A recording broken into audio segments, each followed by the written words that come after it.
Welcome to Anime Out of Context, a comedy review show where a man completely immersed in anime culture torments his co-host, who is only allowed to watch the shows featured here. If you'd like to support the show, you can do so at patreon.com/animeoutofcontext. Alongside over 100 hours of exclusive bonus material, all episodes uploaded to Patreon are completely ad-free, even to non-patrons. Thank you for listening, and enjoy. Hello and welcome to Anime Out of Context, the show where I attempt to explain the sometimes weird, sometimes wonderful, but always hilarious world of anime. And upon the mountain of sawdust, I look beyond. I look at how far we have come, and I don't know if I like it. I'm Shaun Rollins. I'm Remington Chase. 400 episodes, Rem. Some might say that's too goddamn many. Others will say, not quite enough.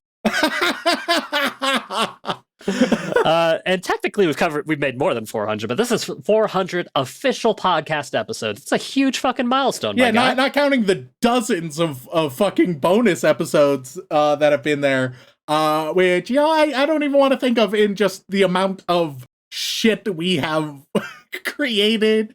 Lord knows, I would never have thought we would hit this milestone. Yep. Good God. Because after all, Remington, commitment is not your favorite thing. And now we can all start placing our bets on whether or not we will get to 500 or whether I will die or fucking lose it beforehand. It's not a sure thing. Where your bets lie? Are we going to do it? Are we going to do it, listeners? Will we hit it? Who knows? I think it's more likely that you'll just kill me first, honestly. I feel like that's like the simplest solution of this whole thing. I'll say right now, the idea of getting to 500 feels unfathomable to me, but you said that at I 300. Would have said that. Yeah, so and at 200 and at 100. So we'll see. Every time I'm like, I don't know how much more of this I got in me, and yet I'm still here for some unforsaken reason. Oh, it's because you love me. That's you a love wholesome perspective. So you love me, and you love our audience, and you love Shaun, Dylan. And because we all love each other, because this is such a loving occasion, I can feel confident, nay, I can feel certain that you will show that love by being kind to me on this 400th episode. I don't know. I tried being pretty kind last week. And last week it was good. It was neat. But today maybe this is the time where we say we're done with anime. That could be a great episode 400 celebration, Shaun. Just being like, hey guys, we're done. We're done. Not with the podcast, just with anime. Oh, I see. God. But Rem, we haven't even covered everything in the top 100 on Mal. That's fine. There are sacrifices I'm willing to make, and Jesus Christ. You sound like fucking Lord Farquaad over here. Oh, God. But no, Rem. This week, it is something very special. I've been planning it for a long fucking time. Some might say as long as we've had this podcast. It's just, I've been holding off because it's like, I want to do it right, I want to give it justice. I want to put in as much effort as I possibly can. And I had a grand plan for it. I had a grand strategy that I've been planning just offhandedly for the past couple of years. And so now, today is the day that we announce that we're going to celebrate like Lita and Edge. See, it's a reference I know you don't know, and that's what makes it funny. Yeah, that's, man, way to make me feel included on my own damn podcast, man. What did you think of their celebration, Shaun? I feel like this is a trick question, and there's an answer that you can answer any way you like. I'm going to go ahead and guess that it should have been me. Fair enough. Yep. Don't know what that means, but I'm gonna go with that. Should have been me. You dog. Oh God, it is something horny, isn't it? It is something horny. It's straight up a live sex celebration. It was. What? Oh dear. Yeah, it was. Just one night on Raw, the Rated R Superstar, that's Edge. He had won the WWE Championship, the big title, and he was like, all right, well, to celebrate, we're going to have a live sex celebration. Me and Lita We're gonna You're fuck in joking. this ring, and all of you guys are gonna watch. No shot. No Good fucking ol'- way. Look, man, it was like 20 years ago. Cause some real classic WWE bitches. It aired the same time as Mushishi? Who knows? Maybe they were airing at the same time. You could switch between them. You could switch So between fucking Mushishi hell, and the that- live sex celebration. That is horrendous. I am so glad that is not a thing. Well, I mean, it probably still is a thing. I'm sure there's some fetish content out there that pairs wrestling with horniness. Like that's got to be a thing. Sure, right? sure. But at least on mainstream wrestling, mainstream wrestling hasn't had a live sex celebration since, to my knowledge. Gee, I wonder fucking why. Maybe because it's stupid and uncouth. And also, you got like kids in the audience. Yeah, like fucking hell, dude. Yeah, it's wild. It's wild. Like wild. even if it was like a performative thing, like gross. God, episode 400 though, huh? Yeah. So here we are to announce our live sex celebration. Oh Jesus. Keep an eye out for the OnlyFans, yeah. Oh God. But no, Rem. The show we're gonna be talking about today, like I said, I've been working on it for a while, and like I was actually planning on bringing it to you much sooner than this.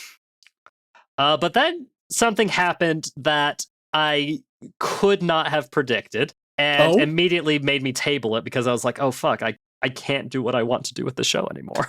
The creator killed a guy. No, that's fine.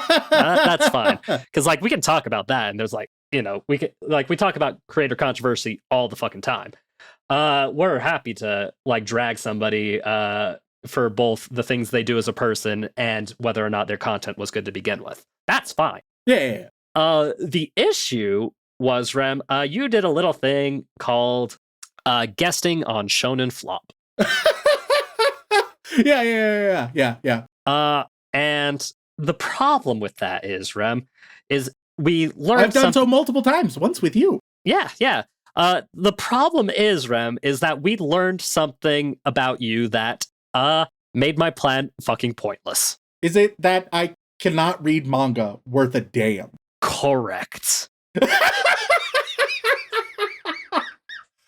To explain what I mean, I might have covered it on this podcast. I definitely covered it over on theirs. Yeah. I struggle to read manga, all right? If I'm watching a thing, then great. If I'm reading a thing, love it.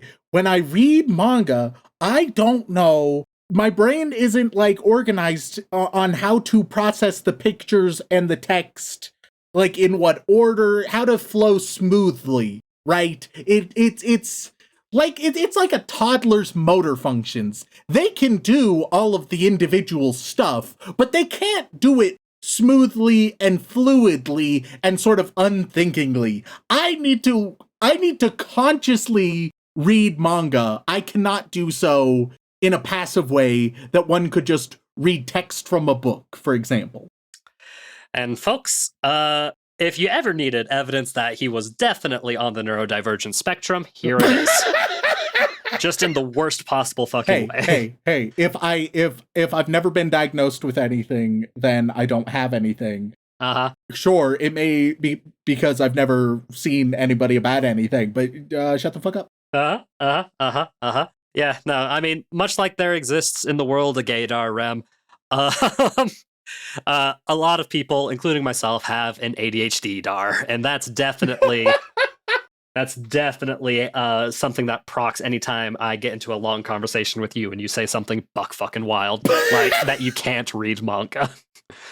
And like for folks being like, well, he just has to read right to left. That's not what he's saying. Yeah, like that. I understand. I get that. I understand all the mechanics of it, right? I got the pieces. Any of the individual pieces. Oh, baby, I got it. Just putting it all together. It is an effortful process for me. And I genuinely, I recently, like a month or two ago, I think it was a Vlog Brothers video with Hank Green. Shout out Green Brothers. They're fucking all-timers. They're welcome on the podcast anytime. You know, that is true. Holy shit. I fucking love the Green Brothers. I've like, since around the beginning of their online careers. But Hank Green was talking about how he struggles with reading poetry, and he thinks it's just like he's never, because it's never been a thing he's done much of until his adult life. It's a strained process, and he, whereas his brother, of course, can do it very naturally. And so for him, it takes extra effort, extra active processing, and just the way he went about describing it, I was like, that's me in manga, dude. Yeah. And so when I thought a great way to have a celebration on our podcast would be for me to have you share in the love of, or at the very least, having me share for you one of my favorite manga of all time, and just like, which I've constantly maintained. I've constantly maintained the best way to consume this story is through the manga, and that the anime can be used as like a supplement if you really need to. The fact that that revelation happened meant that I couldn't make you read a manga, because you would have the hardest fucking time critiquing it in a reasonable and qualified way, because you can't fucking read the damn thing. Yeah, I've like, when I'm watching a show, I'm like, yeah, I understand how this all works, and I can focus with like a critic's brain. Reading a manga, I'm like, all right, before we even get to that, it doesn't help. When we were on Shonen Flop together, we were faced with some fucking whack ass shit. Yeah, and I don't remember what it was, but I remember it was some whack ass shit. Yeah, like if you listen to that episode, which by all means, go give them a listen. It is mostly me doing the talking, and Rem occasionally chipping in with like a question or clarification, and him going, "Oh, yeah." I'm like, "Oh, that's what that." That's yeah, what that. And it's like, fuck, man. It takes effort for me to understand the text, let alone the subtext of manga. All right, you give me a book, you give me a movie, you give me a TV show, I'm fucking on that shit. Yep. Give me a manga, and I'll get there. It will just take me 10 times the amount of time. Yeah, you're the only grown-ass adult that has a hard time reading books with pictures. If they don't have pictures, oh baby, I'll read like it's nobody's business. Hell, I've finished like six books this year, and I'm in the process of 2 more. But man, if they have pictures that are not separated from the text, then we got issues. And that is the crux of my issue, Rem, because, man, a lot of people are like, man, I really want to see them cover this particular show. And it's like, yeah, I can understand. I agree. It is something that we should do. But after all, we all know that the manga doesn't matter. Yeah, which is why I wanted to have you review the manga. Because I wanted to present this story that I genuinely love and appreciate in like the way that I believe it should be best consumed. That was my goal. So ever since finding out the revelation, I had to go back to the fucking drawing board, because I knew we were going to have to cover it one way or another eventually. And there were plenty of avenues for me to actually think about it and go through it, right? I like whether or not I show you like, first of all, how much I show you, whether or not I show you alternate versions, whether or not I show you like movie compilations.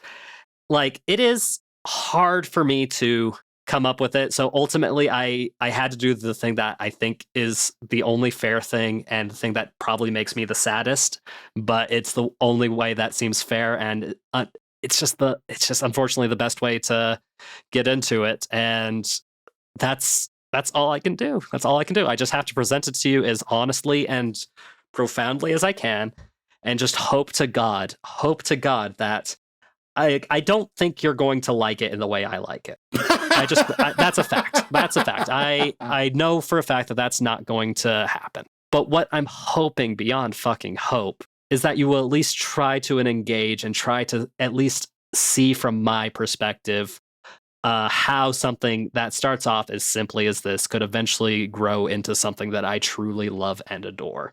And I'm doing it in just the most straightforward, honest way possible. All right. So what the fuck is it, Shaun?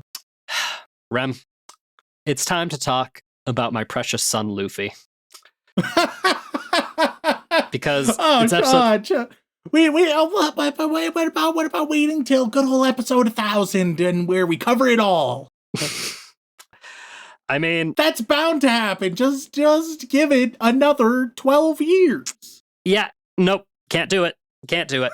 I genuinely can't do it because it's episode 400. It's very important that we talk about it. And like, it's the only one of the old school big three shonen anime that we've not ever talked about or watched. And it was about time that we did it. And episode 400 felt like a good milestone. And like, first of all, you don't have to be worried because, like, though in my heart of hearts, I know I could tell you beat by beat the exact point in where most people fall in love with this story. I could tell you the exact episode. I could tell you the exact chapter. I could tell you the exact vibe of the anime where people really start to get into it and where people tend to either stop or fall off.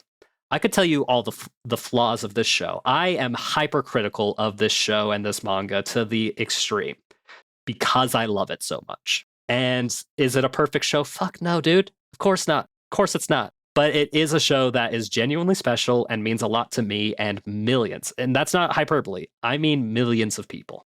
It is the best-selling comic book of all time. It is internationally recognized as a wonderful story, and the symbolism in the story has been used to fuel actual, like, overthrowing rebellions. People have used this story to honestly analyze stories in a more complex way. People have had their lives changed by the feelings that they've felt in this story. And it is just one of those things that, while not perfect, has so much heart and feeling put into it that people resonate with it on a different level. It's also one of the only stories that straight up says, fuck the government. We're going to do what we can to help people and be free. In like the most blatant way possible. Extra relevant, brother. Yeah, believe me. Like, you've probably seen that the symbol of the Straw Hat Pirates, their Jolly Roger, has been used like in actual like conflicts against like overarching evil governments. Like, I can't remember which country it was, but it was a prominent symbol in, oh God, was it Indonesia, I think, maybe, where the upper class got more or less kicked the fuck out. But the point is, this is a story that has inspired thousands upon thousands upon thousands of people. And it also, because of that, has also had some of the worst people misunderstanding and misrepresenting it. I love this story. This story is simple in concept and straightforward vast majority of the time. All right, but quick question. What? What the fuck is the One Piece? Brother, that's the question, isn't it? Has that been answered? It has not. Just what it is. Nope. That's the big question. We do know that the author knows what it is, because that's been fairly clear from the start, and a lot of high up editors in One Piece know who it is, or not who, but what it is, as well as several other aspects of the story. But we know for a fact that that's the thing that he's known from the start, from what he's writing it. And we're at a point now where we have a lot of theories. We have a lot of theories that we can really attest to and have good evidence for, but we don't have anything that's concrete yet. I will tell you this. Want to share your pet theory with the world? You subscribe to? My pet theory isn't so much a pet theory as much as it is like a very popular theory that I feel like fits the spirit of the show the best. That it's the friends we made along the way. That is the other thing. It is 100% confirmed that it is not that. Too many people memed on that being the answer, and it was like, no. Yeah, no, like, the author has come out and said that it is a actual treasure. There is a fucking treasure, because he said that would have been stupid. I mean, if you want to take the whole story of One Piece as being the true treasure, being the friends we made along the way, sure, you could do that. That's definitely an aspect of it. It's a shonen manga. Of course, there's going to be like the power of friendship is definitely an aspect of it. But the actual One Piece treasure itself, no. I won't tell you all the details as to why people think this, but generally speaking, one of the popular theories, and one that I think is probably the best bet, is that the One Piece is probably a large collection of alcohol. Binks sake, to be specifically. Oh, and fuck. the biggest reason is the the bullet points is we know it's a real thing. That's bullet point 1. And the second thing is we know it's something that's funny. And the third reason is there is a sea shanty that is that pops up pretty frequently throughout the One Piece world called Binks Sake. And we think, like, the fun theory right now is that the One Piece is in fact just Binks' sake, and that everything that everybody has fought and died for and like trying to see the ends of the world is just some dude's big old stash of sake. That is Hell yeah, brother. And I think that is so stupid and funny in the best possible way. And if that ends up being it, fantastic. Good work, One Piece fans. You figured it out. And if it's not, I think that's still okay. I think that's still okay, because I like that curiosity of what it'll end up being is enough to just keep in the back of your mind. Because, Rem, when people watch One Piece, that's how you introduce the show to them, or the manga. You introduce your goofy, silly rubber boy, Monkey D. Luffy, as a straightforward, simple guy who really just wants to be the king of the pirates. Why does he want to be the king of the pirates? He wants to be. It's his dream. He wants to be the very best, like no one ever was. Yeah, generally, yeah. That is the general idea. He wants to, because he wants to be the most free, is the easiest way to phrase it without going into too many details. And in his mind, Pirate King is the most free. He grew up with a mentor figure known as Shanks, who essentially, cool, honorable pirate dude, which I know that's kind of oxymoronic, but hey, it makes sense. And he idolized Shanks growing up. And because of Shanks, he wanted to have a dream of being the Pirate King to prove to Shanks that he could be, like a great man himself, rather than, just following Shanks along throughout everything. And that's the story. It's the story of Luffy starting out and gathering a crew to go on this grand adventure and try and become the Pirate King. And that's how you introduce the show to people. Pretty straightforward. Sure. The real, heart and soul of One Piece is the characters and the journey that they go on, and the world that they live in, and the things that we learn and we experience as we go through this very well thought out and very well realized fantasy world. Because it is a fantasy world. This planet is nothing like ours. It is a grand planet divided into 4 seas, with a 5th sea that runs across the equator and is bisected by a giant megacontinent. And that big sea that goes across the world is the incredibly dangerous sea known as the Grand Line, and it is rumored that at the end of the Grand Line is where the famous One Piece is. The One Piece being the grand treasure of the Pirate King, Gold Roger. And that is how you introduce it. It's like, oh man, there's a great treasure, and you got a goofy rubber boy who wants to go and find it for whatever personal reasons. And the silliness of this show, because this is a very silly show. It's cartoony, it's ridiculous. The author very much is a fan of over-the-top silly comedy mixed in with fun action, and some of just the most buck-wild character designs you will ever see. It is a show that is very unique in a lot of ways. It has inspired so many other mangaka out there to create things. A lot of strong established tropes came from One Piece, and it's hard to emphasize exactly how important everything is.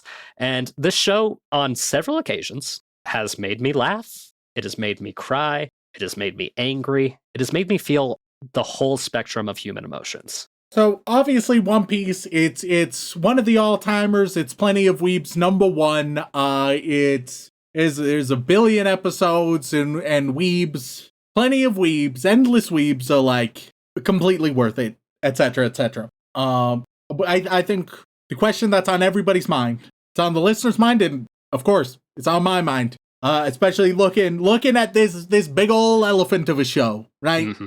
This rubber band elephant. The question is, how big of a bite are you about to serve me? Rem, if I had it my way, and you were fucking anybody else in the world, genuinely, I would have you sit down and read, I would say 32 chapters. That would be it. But you can't do that. Categorically, nope. You can't do that. You struggled with 10. I'm real bad at that shit. Yeah. So, in the situation where someone's like, hey, I want to try One Piece, but I don't really want to read the manga. Is it worth it? And how do I start? My answer for them would be, well, the point where I got hooked in this show, and it was the show that like stayed with me my whole childhood and into my adult life. It was around episode, I'm going to call it episode 24 is where I would put that.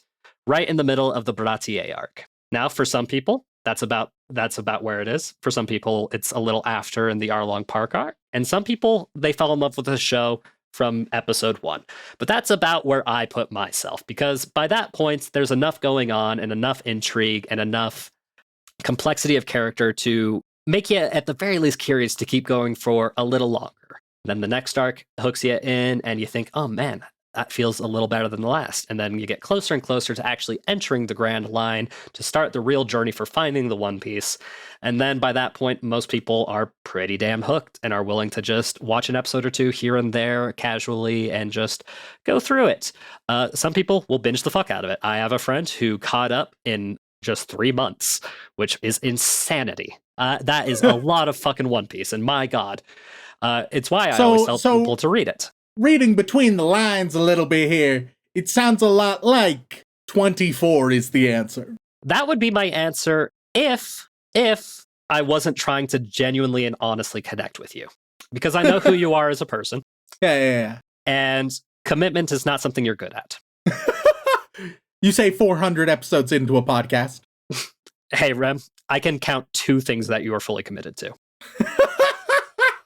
And you should be honored that you are one of those things. Uh-huh. And your girlfriend is very happy too, I'm sure. See? But I'll give you 3. Just all of the people in your life that you care about. That'll be your 3rd commitment. You won't ever abandon that. That I'll give you that. So girlfriend, podcast, and the people you care about. Third category, but like, yeah, look, I get my own category, damn it. Sure. But no. I am instead only asking you to watch the first 2 arcs of this show. And you're going to say to yourself, shit to me. I know. I'm saying that for the people who actually have consumed One Piece, because they will understand what that means. Because since it's such a massive show, and I'm going to be the first to say this. If anybody ever tells you that it's not a lot, the show, manga, or otherwise, they are fucking lying to you. It is a lot. It's a 1,000 of anything is a lot. What you have to take into consideration is that while it is a lot, the fact that so many people are willing to go through that much is what you should take into account, rather than people trying to gaslight you into thinking it's not much. I will also point out, all right, I'm not saying that all the weebs who watch it are doing this, but I know plenty of them are, especially for this show and especially for the early episodes, all right? I don't have the benefit of being able to, like, watch it passively or on my second monitor as I'm doing other stuff, enjoying like the highlights occasionally, pausing what I'm doing to really pay attention. No, I gotta do a very active watch, taking notes and all that bullshit. All right, that's a different viewing experience, which, especially for my impression of the show is that it is the quintessential, it gets better later. And hopefully it at least starts out decent. However, it feels like whatever satirical number I provided, you just need to watch blank many episodes, and then it gets really good. Like, I mean, it would be easy to satirize on that front. And thus, a not insignificant amount of people, they watch the early episodes, either one, with like the knowledge and appreciation of what's to come, and thus it's better, or 2, in just a more casual way. It is hard. It is hard. Like the nature of this podcast alone makes it hard to sell a show like this, especially with your preferences and personality traits.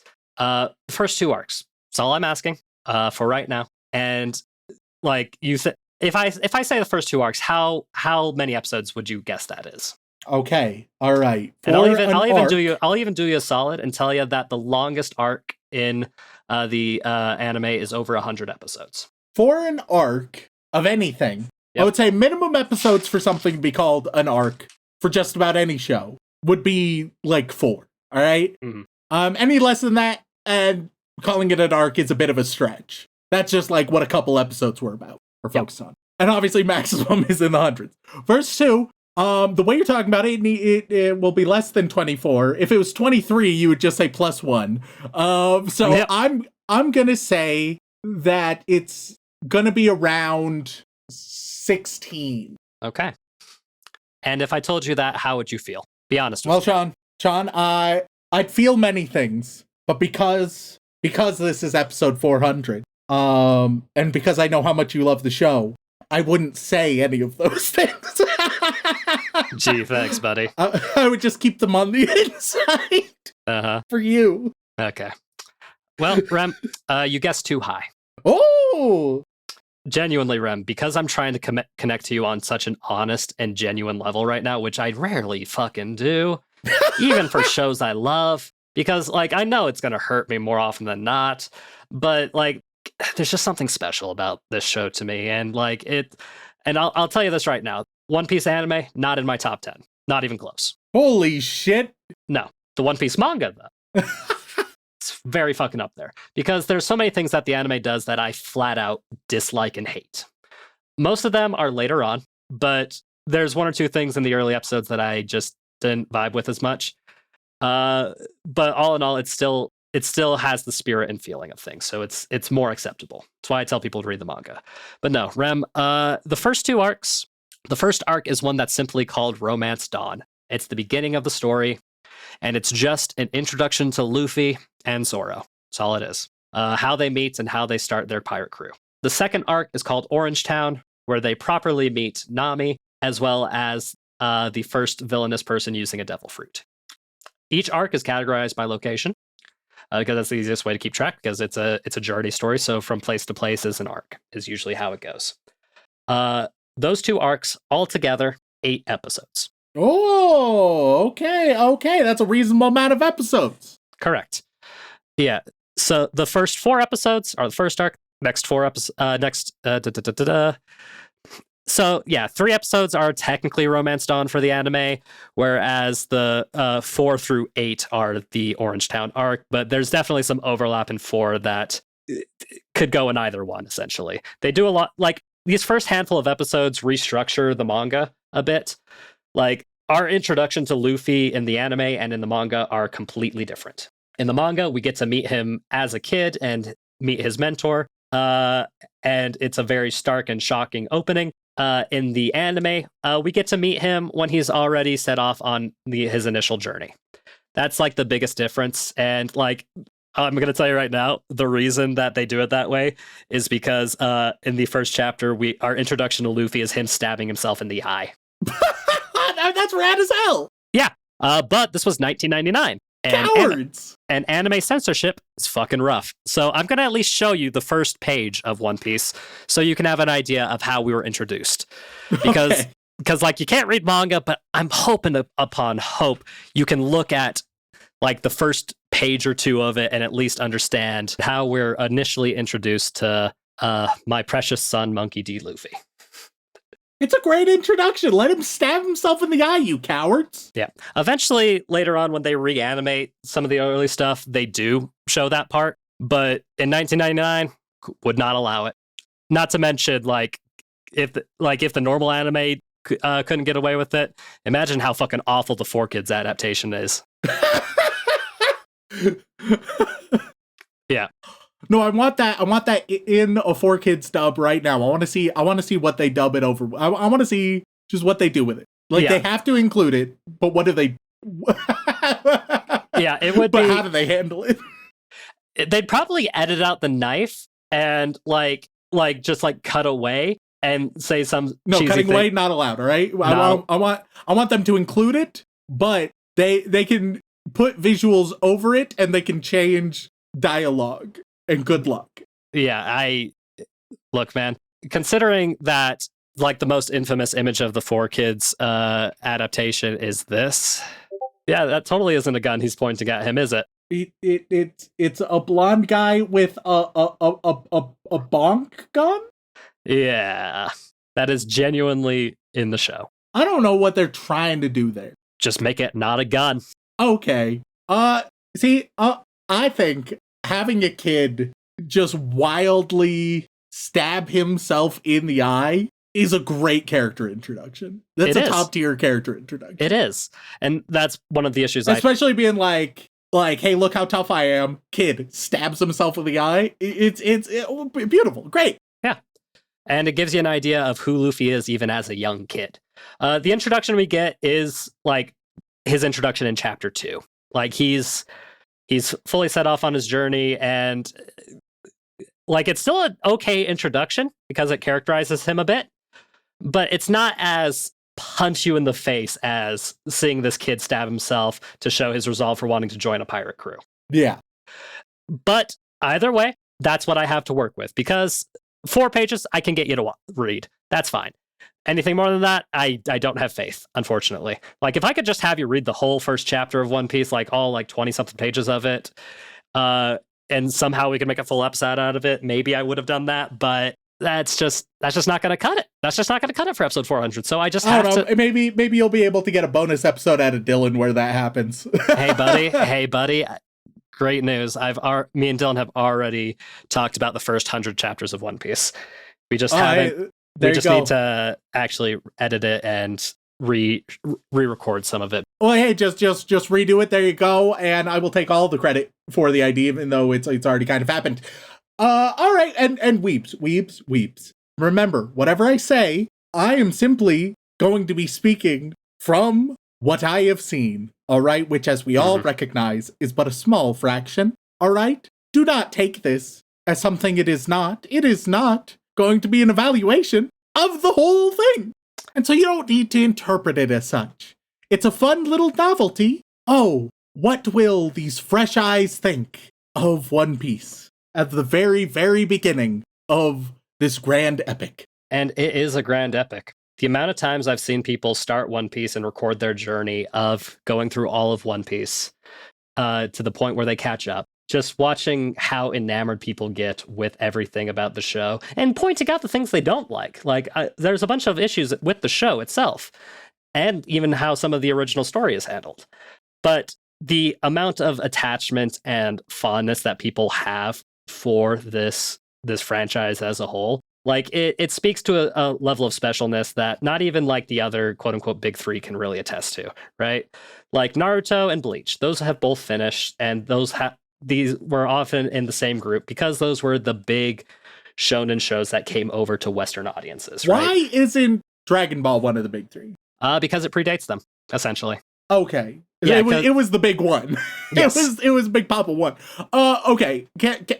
I'm sure others had to have said it, though, but there's Naruto, One Piece, Bleach. One of these isn't pulling its weight as much as the others. Compared to what you've seen, yes. I mean, just like culturally. You'd be surprised. Bleach, the most recent season of Bleach has been like very like well received.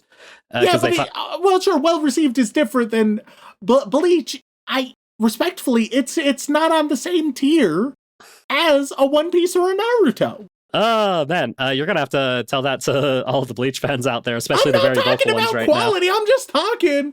Look, you know what else isn't on that tier?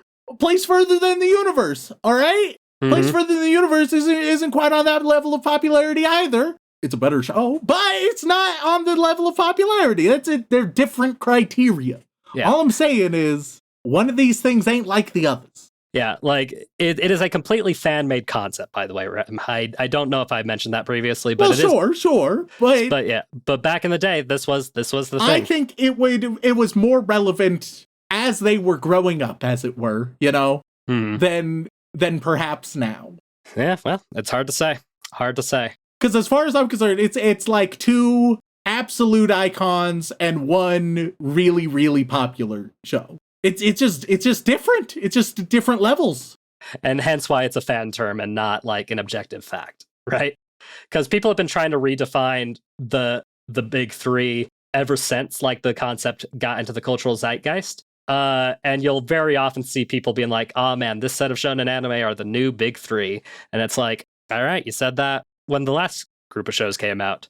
Like, a lot of people will say, like, God, what was the most recent one, I think? I think the most recent one was something along the lines of, I say most recent, probably like 5 years ago, was Hero Academia, Demon Slayer, and Jujutsu Kaisen, right? Like that was a big free for a hot minute, and then some people were like, "Oh no, it's Hiroaka, Jujutsu Kaisen, and Black Clover," which also sparked controversy. And it's like a bunch of people. I think you just fundamentally cannot have a big three anymore because of one, the death of monoculture, and two, the fact that anime is just mainstream in the West now. Yep. Like when it wasn't mainstream, then it was like, look at these three that are poking at the mainstream, right? But now that it is, it's like, yeah, there's a bunch of popular shows. There's everything has risen, unfortunately for me, and thus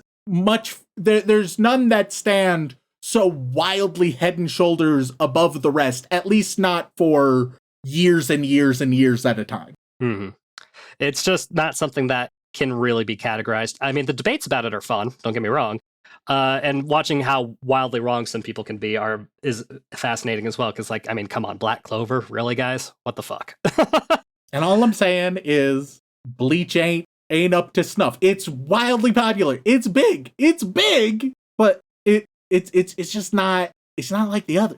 Well, hey, if you guys disagree with Remington, please let us know. I can't wait to hear all the Bleach stands come out. And this is coming from a guy who has a replica stainless steel Zangetsu in his closet currently. Because I was the Bleach kid growing up. It took until I got older to realize that, hey, One Piece is kind of the best of the three and continue to enjoy it into my adult life. Whereas I can watch Bleach and have a good time with it, but man, oh man, do the problems outweigh the benefits of Bleach for me. And Naruto is kind of in a similar boat, but it's kind of like floating in between the two for me. Because let me tell you, if you get me on a criticizing Naruto rant, I will do so, and it usually revolves around how Kishimoto writes women, which is to say, not very well.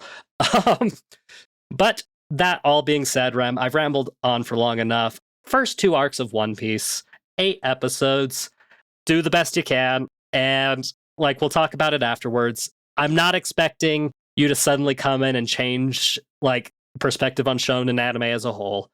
I'm just saying that this is something that I truly and deeply care about and want to share with my friend. So here it is. All right, well, fingers crossed, baby. Plus, season 1 just ended, so.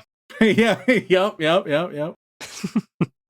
So without further ado, let's go watch the first 8 episodes of 1999's One Piece.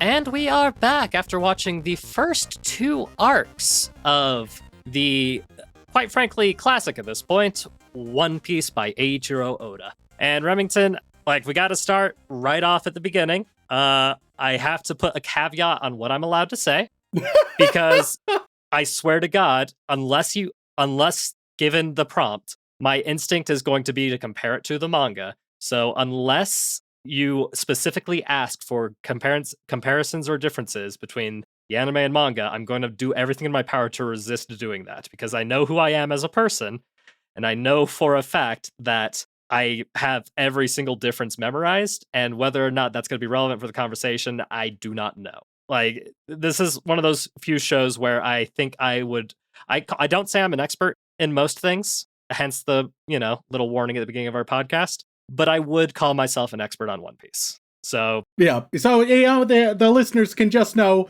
Shaun recommends the manga, but of course, for the sake of this show, manga doesn't matter. Yeah, and that is going to be very painful for me.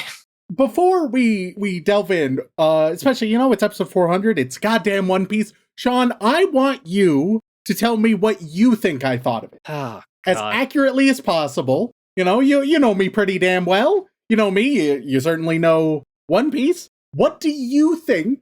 What do you think my thoughts and feelings are? What do you think I'm going to talk about here? Well, it's the first 8 episodes, the 2 shortest arcs in the series. The 2 arcs in which that just introduce 2, technically 3 of the main crew. And I think, god damn, man, you're making me voice what I think you're going to think, and that's going to hurt me even more, I think.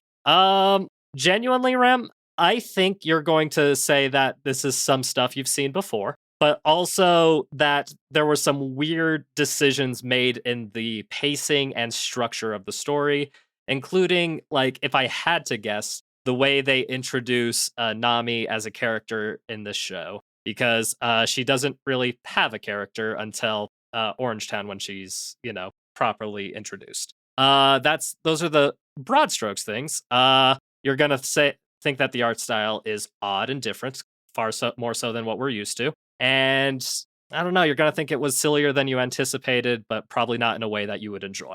Okay, and what do you think is gonna be? What do you think I'm gonna rate it out of 10? I mean, you would probably find it funny to give it a 4 or 3 out of 10. Well, yeah, but I'm gonna be accurate about it. And unfortunately, the thing that you find the funniest is usually what you find the most accurate. So I'm guessing you're going to give it a 4 out of 10, and it's just going to make me sad. All right. Well, hey, let's see how accurate your evaluations are, shall we? Look, man, this whole episode came upon genuine years of me planning and trying to figure out a good compromise on how to do this. And I did my best, man. I wanted to do good by all the One Piece fans. I wanted to do good by you as my friend and genuinely sharing something that I love and enjoy. Well, look, Shaun, here's the thing, right? Yeah. No matter what I say here, right? Whether I'm in love with it, I hate it, anywhere in between, ultimately, the weebs are just gonna have the same response, right? And that's just going to be, well, you need to watch more. And that's going to be the universal response, regardless of anything that happens in this episode. Because genuinely, Rem, I could tell you the exact stopping points of when people recommend you watch the show. Like, the most common vernacular is that there are the people that love it from episode 1, because Luffy is a charming and endearing protagonist who speaks his mind. Plus, hey, man, boy popping out of a barrel. That's kind of fun. People either like it from day 1, or it takes them a little while to get into it. Usually by the 4th arc is usually the average location. So about episode, I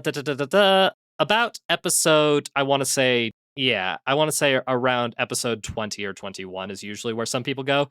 And then there are even some more people who say that by the end of the Arlong Park arc is the place where everybody is almost always unanimously locked in. So, like, those are like the 3 tiers of how people get sucked into this show. For the manga, that's about at maximum 32 chapters. For the anime, that's about, looking at these episode titles off the top of my head, that is about episode 43. So a little bit longer in the show than the actual anime. Oh, sure. Yeah. Nonetheless, I consumed the equivalent of 2 feature-length movies of One Piece, which is, as I have to remind the weebs all the fucking time, a substantial amount of content. And I know it's a drop in the bucket to the totality that if you're just here to leave the comment, once again, whether I like it or not, well, you need to watch more, you're free to just leave that comment and get the fuck out of here. You're free to leave. Yeah. But if you're genuinely interested in my happy ass's thoughts on the first 8 episodes, let's jump in. We open up. There's a big old ship, and it has a fancy ballroom, and we see who I know is Nami, but who is not introduced to us as the audience yet. Mm-hmm. In this fancy ballroom, she's like asked to dance or something. Meanwhile, the crew sees a barrel just floating in the water. They take it, they grab it. But then, oh no, they're attacked by a big old pirate ship that it has hearts on it and it's pink. And that has Alvida, and Alvida is thick, angry woman. Very much so. Who just wants to destroy shit. A pirate, you might call her. A pirate. Okay, let's talk about that word. Yes. All right. What the fuck is a pirate? In the world of One Piece, just because at first, right, one might imagine that it has a little bit of morality attached to it. Certainly, the characters we see, such as Zoro or Nami, they ascribe a morality to it, where pirates are evil. But of course, Luffy sort of proves that wrong. He's a happy fellow who wants to do right by people. So okay, so it's not the moral thing. And then you're like, okay, well, it's just sort of like maybe you're a lawless sailor, right? You're willing to break the laws, which we certainly see the pirates do. And you sail the 7 seas. But then of course you got Nami, who is a thief breaking laws all the time, but she specifically hates pirates, and she also sails around and is a navigator. So that's not what a pirate is. What the fuck is a pirate? Okay, so hilariously, that philosophy is actually one of the questions in One Piece. Because, so your stereotypical version of what a pirate is correct. That is a pirate. But also, in a way, Luffy's vision of a pirate is also correct. Luffy's... But what is Luffy's vision of a fucking pirate? Somebody who's free and can do whatever the hell they want based on their own feelings. And regardless of what other people say to do. Absolute freedom is the idea. It just so happens that Luffy is a good-natured enough fellow that if he sees something wrong in his eyes, he will do what he can to go against it. Because whether or not that's from a government, from fellow scummy pirates, or out there, his idea is that he wants to be free, go on adventures, do whatever the hell he wants without anybody telling him to. It would be nice if, especially as he recruits not one, but two people who are explicitly against pirates, right? All you need is Luffy to just, even just a tiny bit, be like, oh no, that's not all pirates are. Pirates are blank. Thus far, like, 8 episodes in, the show has, it talks a lot about pirates, and people have very strong feelings about pirates. And a part of it is, like, trying to subvert the notion of pirates, but 8 episodes in, it has not said what pirates are. And your explanation, it does make sense. It just hasn't come from the show yet. And I'm sure it will. I'm sure it does. It's kind of wild that it hasn't yet. And you could be like, oh, maybe it's an issue that'll only be brought up later. But no, it has been a pivotal issue, especially with recruiting the first 2 people. And so it feels like something that could have, like, once again, a 5-second line from Luffy telling that to Nami or Zoro would have been enough. And that could have, very easily could have, and probably should have shown up somewhere in these first 8 episodes. Yeah, Luffy doesn't espout morals like that.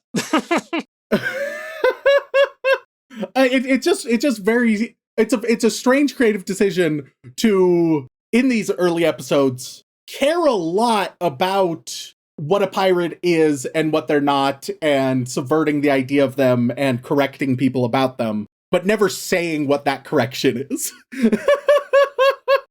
But nonetheless, so some pirates led by Alvida are attacking. Nami is like, oh, perfect opportunity. She's gonna go fuck off and steal.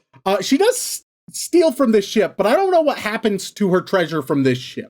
Because later she sort of just has nothing on her. And I'm like, but where'd all your treasure go? So I don't really know what happens there, but she gets a bunch of loot. Meanwhile, Luffy was the one in the barrel, and he breaks out and starts, like, generally fighting some pirates, and there's a kid named Kobe who wants to be a Marine. And I don't know, do I need to talk about Kobe? Just level with me, Shaun. How much do I need to talk about Kobe? How much do people care about me talking about Kobe? Well, how to put this? Let's see. So Kobe, like, I'm sure, like, oh, people are like, oh, fuck, when he shows up in episode 692, it's such a crazy moment. But, like, it's closer to 300, but that's besides the point. How much do I need right here and now? How much are the people expecting commentary on Kobe? I mean, I'm sure people will be satisfied if you point out that he's a bit of a wimp, and that Luffy inspired him, and that's about all you need to know about him. Yeah. He is a resource to introduce us to the world and piracy as a whole, while also showing that Luffy speaks his mind no matter fucking what. I mean, the first thing he literally says to him is, man, I kind of hate you, which is a wild thing to say, but also I love Luffy for that. But yeah, suffice to say, Kobe does become more important, but this is a story about from the perspective of the pirates being the Straw Hat Pirates and whatnot. Kobe wanting to become a Marine, which obviously he is going to do what he can to do so because he wants to protect people, be a hero of justice, all that jazz. That becomes way more relevant as we go on, and we realize just even more how fucked up the Marines are, which, to be fair, first couple episodes, already pretty fucked up. Oh, yeah. So, Kobe, he's just a kid that's a part of Alvida's crew, but he doesn't want to be. Luffy breaks out of a box, kicks some pirate ass. I will say, thank God for it's such a low bar, but the fact that Luffy isn't, and I don't mean to cast aspersions for what to come, it's not what I'm trying to imply. But the fact that he's not a generic swordsman like so many anime protagonists does help massively.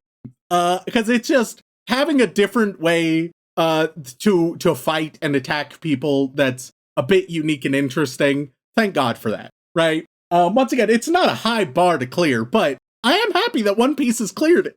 I mean, he does have one of the most silly powers a protagonist could ever have, really. Oh yeah, and it's real solid. I don't know how I feel about how he can thus far tank infinite damage and be fine. Trust me, there's more relevance to there's more to it. Like, yeah, like, so his main weakness is bladed stuff, and obviously something point blank exploding in his face, probably not going to be the best result. But I mean, we'll touch on that. Things exploding in his face, turns out that they're actually pretty okay. Yeah, he's also, pretty resilient, all things considered. Just not. I think he's a little too tanky for my liking. I'd be okay if it were sort of like for one or two specific things he's immune to that kind of damage, right?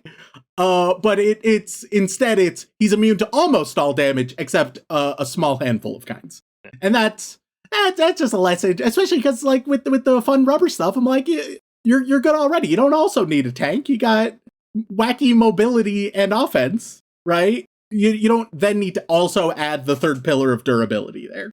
Yeah. Yeah. I think it's okay if it's like he's really good at dodging and avoiding with all of his rubbery wackiness. But if he gets got, he's kind of fucked. That would be fine with me.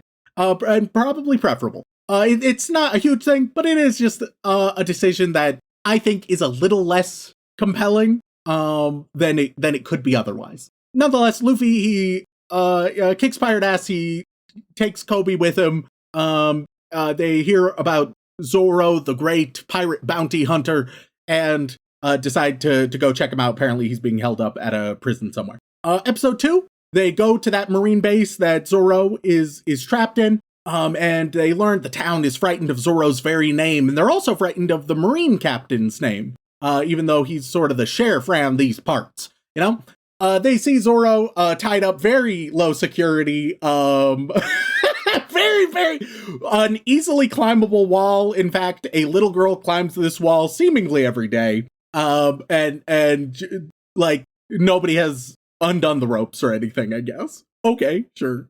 Well, I mean, why would they? Why would they go against the natural law in the town? You don't see people generally running around untying convicted criminals unless they have good reason. Yeah, but I mean, the little girl could very easily help. But Zoro is there because if he can last a month tied to this post, then he'll be free to go and everything will be okay because there was a scuffle earlier and he was defending the little girl and whatever.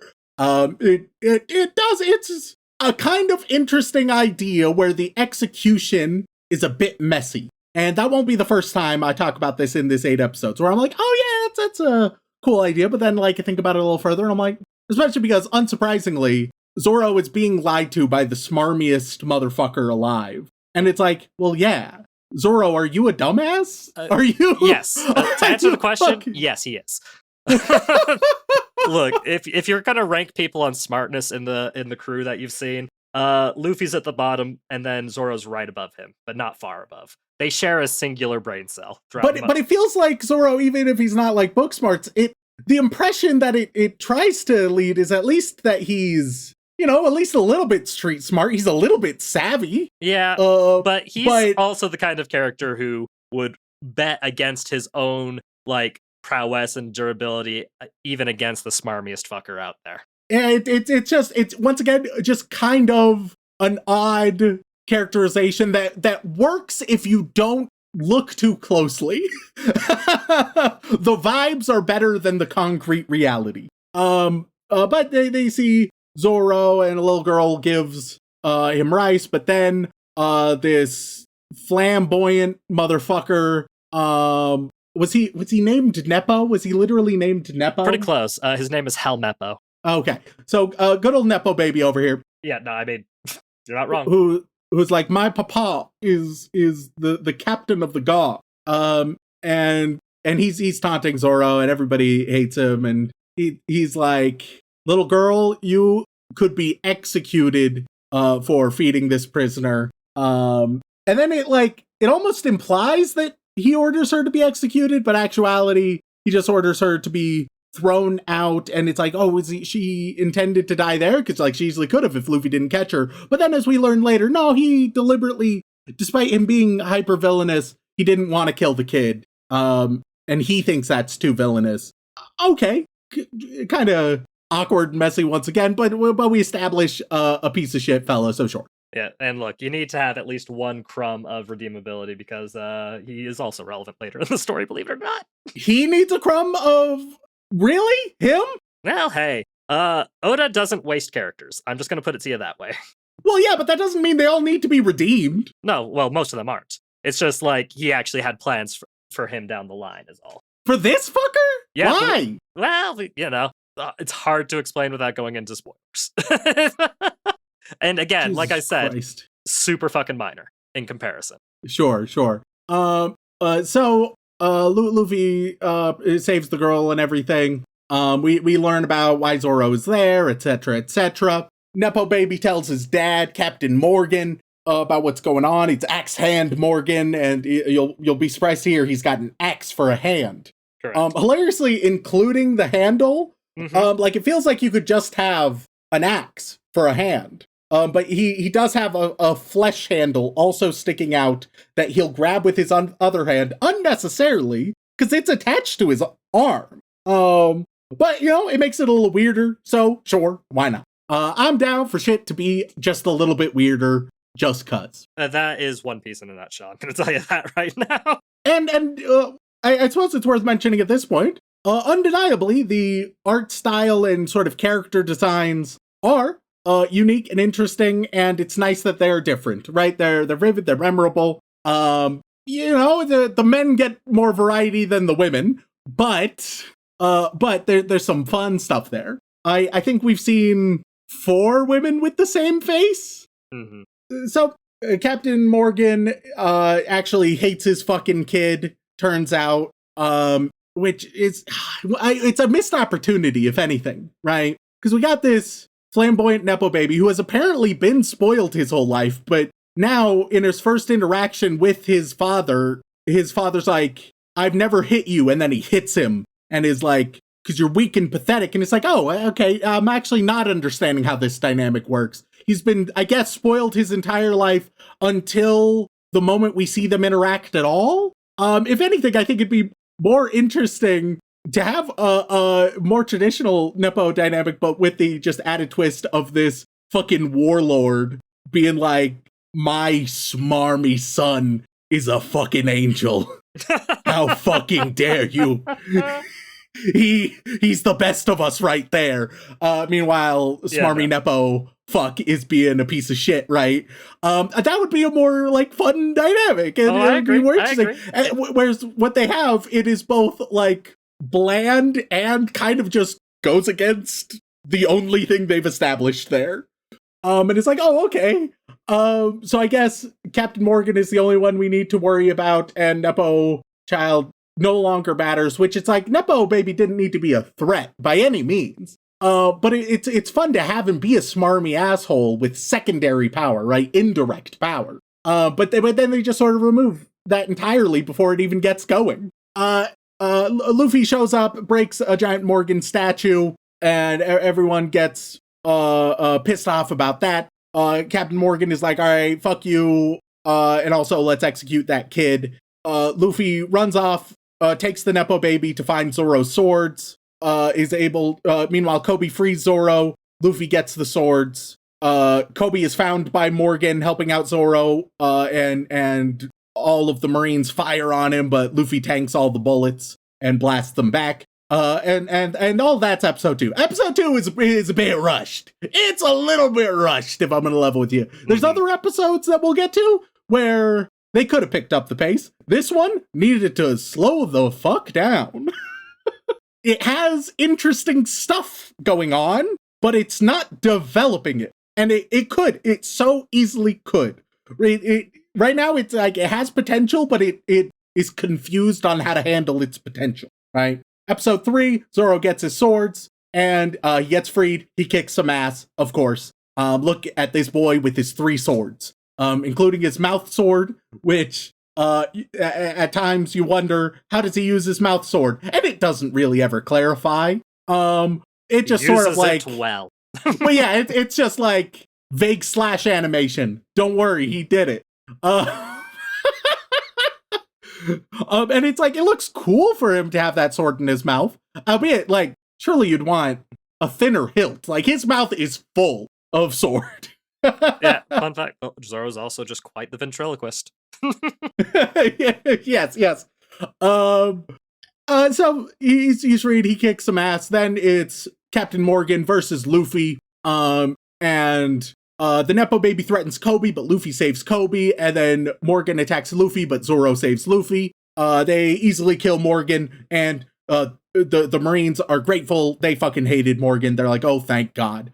And we don't need to consider at all how many of them, except for one that was executed, many of them were willing to save their own skin by executing a child if need be. We can just say, hey guys, Hitler's dead, so all the Nazis are probably okay now. We could just say that, I guess. Hey, bud, it's almost like you've come across one of the themes that gets explored quite a bit when it comes to stories related to the Marines. It ain't explored here, though. Here, no. This early fucking doors to be start talking about the repercussions of the Nazis. Well, but you can at least touch on it. You can at least have like some of the characters be like, "Oh God, what have we done?" Or when the characters start being like, "Yeah, we're the Marines and honorable again." You can have somebody, even like a side character, be like, "Is that the case? I don't know about the hell." Have Kobe be like, this. You guys aren't what I imagined from the Marines. You guys aren't living up to the ideals, and have that be where the Marines are like, oh shit, we're not. Even just like a simple come to Jesus moment with them, right? Where you call them out a little bit. Because as it stands, at this stage, it's just like, yeah, the big bad is gone, so we don't need to worry about it anymore. And once again, maybe later, they have stories that do delve deeper into that. This one is not one of those. Yeah, the closest that it comes to is Kobe actually interfering and trying to release Zoro is the closest it comes to that, to a direct call out, showing that he does have at least the morals to realize what's happening to Zoro is wrong and wants to stop it. But yeah, he doesn't have like a direct confrontation with the Marines aside from that, and then Morgan telling him to shoot him down, essentially. Yeah. So it is there. It's just not as direct. I would say at this stage it's just not really there. Because even then it's not presented as Kobe realizing, like, he's not like, oh man, maybe the Marines are doing something wrong, but I gotta do something right. It's more so like, yeah, I guess I'll help Luffy because it seems like the good thing to do. Right? It's not touching on the Marines in any meaningful way at this stage. And I'm not asking for it to do a deep dive, but just give, especially if it's done more later, just give a tiny little pinch of spice over there, right? Just a tiny implication of it is all I want. Anyway, so we continue forward where Luffy is able to get the Marines to accept Kobe through, once again, something that seems kind of interesting on the face of it, but if you think about it, really doesn't work. And where it's just Luffy talking shit and making Kobe hit him so that they think that Kobe's not with them, he's not a pirate, and thus he can be a Marine. And then they will basically redo this kind of interaction later, in a way that also doesn't really work. I like the idea of it, and I do really like that it displays that Luffy is more savvy than you'd give him credit for, right? I really like that, where it's like, yeah, he's carefree and impulsive, but he's not brainless completely. Now, Luffy is described very regularly as emotionally intelligent, because he's not logistics or logically intelligent, but he is intelligent in the way that he's usually good at reading people, and he's usually good at doing like the emotionally correct thing to do to, help people in certain weird situations. Yeah, and so I do vibe that it shows him off. It's having a little bit more depth in that regard. I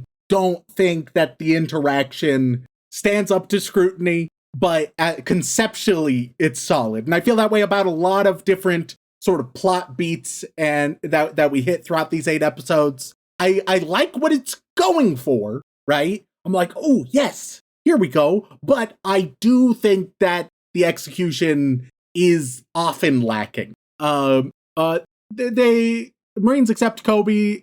The crew heads off. Now, Luffy and Zoro. Nami's also miscellaneously doing shit, mostly in the background, which I'm actually kind of okay with.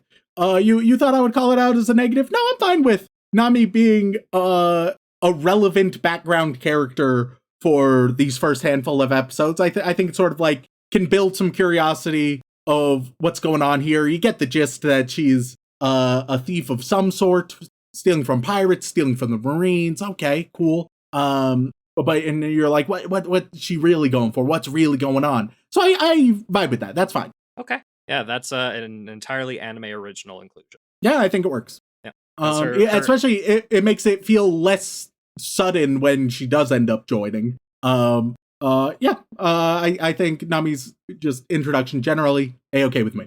So episode 4, once again, a bunch of stuff happens. Important bits we learn about Shanks. Shanks was Luffy's mentor, where he got the straw hat from. We get a lot of backstory here, all about mountain bandits showing up and Luffy eating the gum fruit and Shanks saving Luffy. I like that you also get to see not just Shanks be cool, but Shanks, he has his own pirate crew, and they give 2 different members of the pirate crew like moments to shine, just brief moments to shine. And I'm like, hell yes, because moments like that, that thus far, and we'll get into even more later, are what I want from a lot of like decently sized cast adventure stories, which Lord knows Shonen is chock fucking full of, but so often action adventure shonen feels so insular, where it's like, yeah, but we have a couple of characters, but all that really matter is protagonist. And you're like, oh, okay, I feel like you could have done something with others. One Piece, it's able to emphasize like the immediate side characters, but also just the ensemble one-offs, right? Yep. And it doesn't need to, it recognizes it's not that they need to do a lot, right? For Shanks's 2 crew members that get showcased, each of them just have one memorable moment. But that's fine. That's all they need for you to get the impression, even if they were never seen again, you get the impression that the world is bigger, that having a crew matters, that Shanks has assembled a competent crew, and thus that speaks to him as a captain. Not only can he handle stuff himself, but also he's competent, that he's got good people around him. And I think recognizing those things definitely puts this a step above the vast majority of thoughtless bullshit shonen. And they even have good names, too. I can't remember their names. I don't think that it's actually said in the episode of the anime, but the heavyset fella who does the most metal thing in early One Piece, just straight up murking a dude. Yeah. That's Lucky Roo. Hell yeah. And the long-haired fella who beats the shit out of people with a rifle, that's Ben Beckman. Yeah, they're both really great. Strong first impressions. And once again, it's not just what it says about their characters, it's what it says about the world.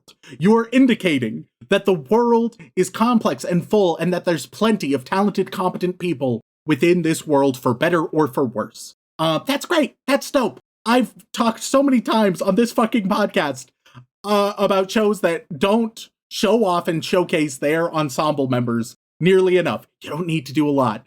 Have Lucky just shoot a man in the fucking skull at a dramatic moment, and it's like, yeah, there you go. Bada bing, bada bam. He doesn't need to do anything else. And like, certainly we don't see him do anything else in these early episodes. Probably won't until a very, very long time. Yeah. Hey, that's not entirely true. You also see him take a bite out of the chicken leg he's munching on after he kills a man.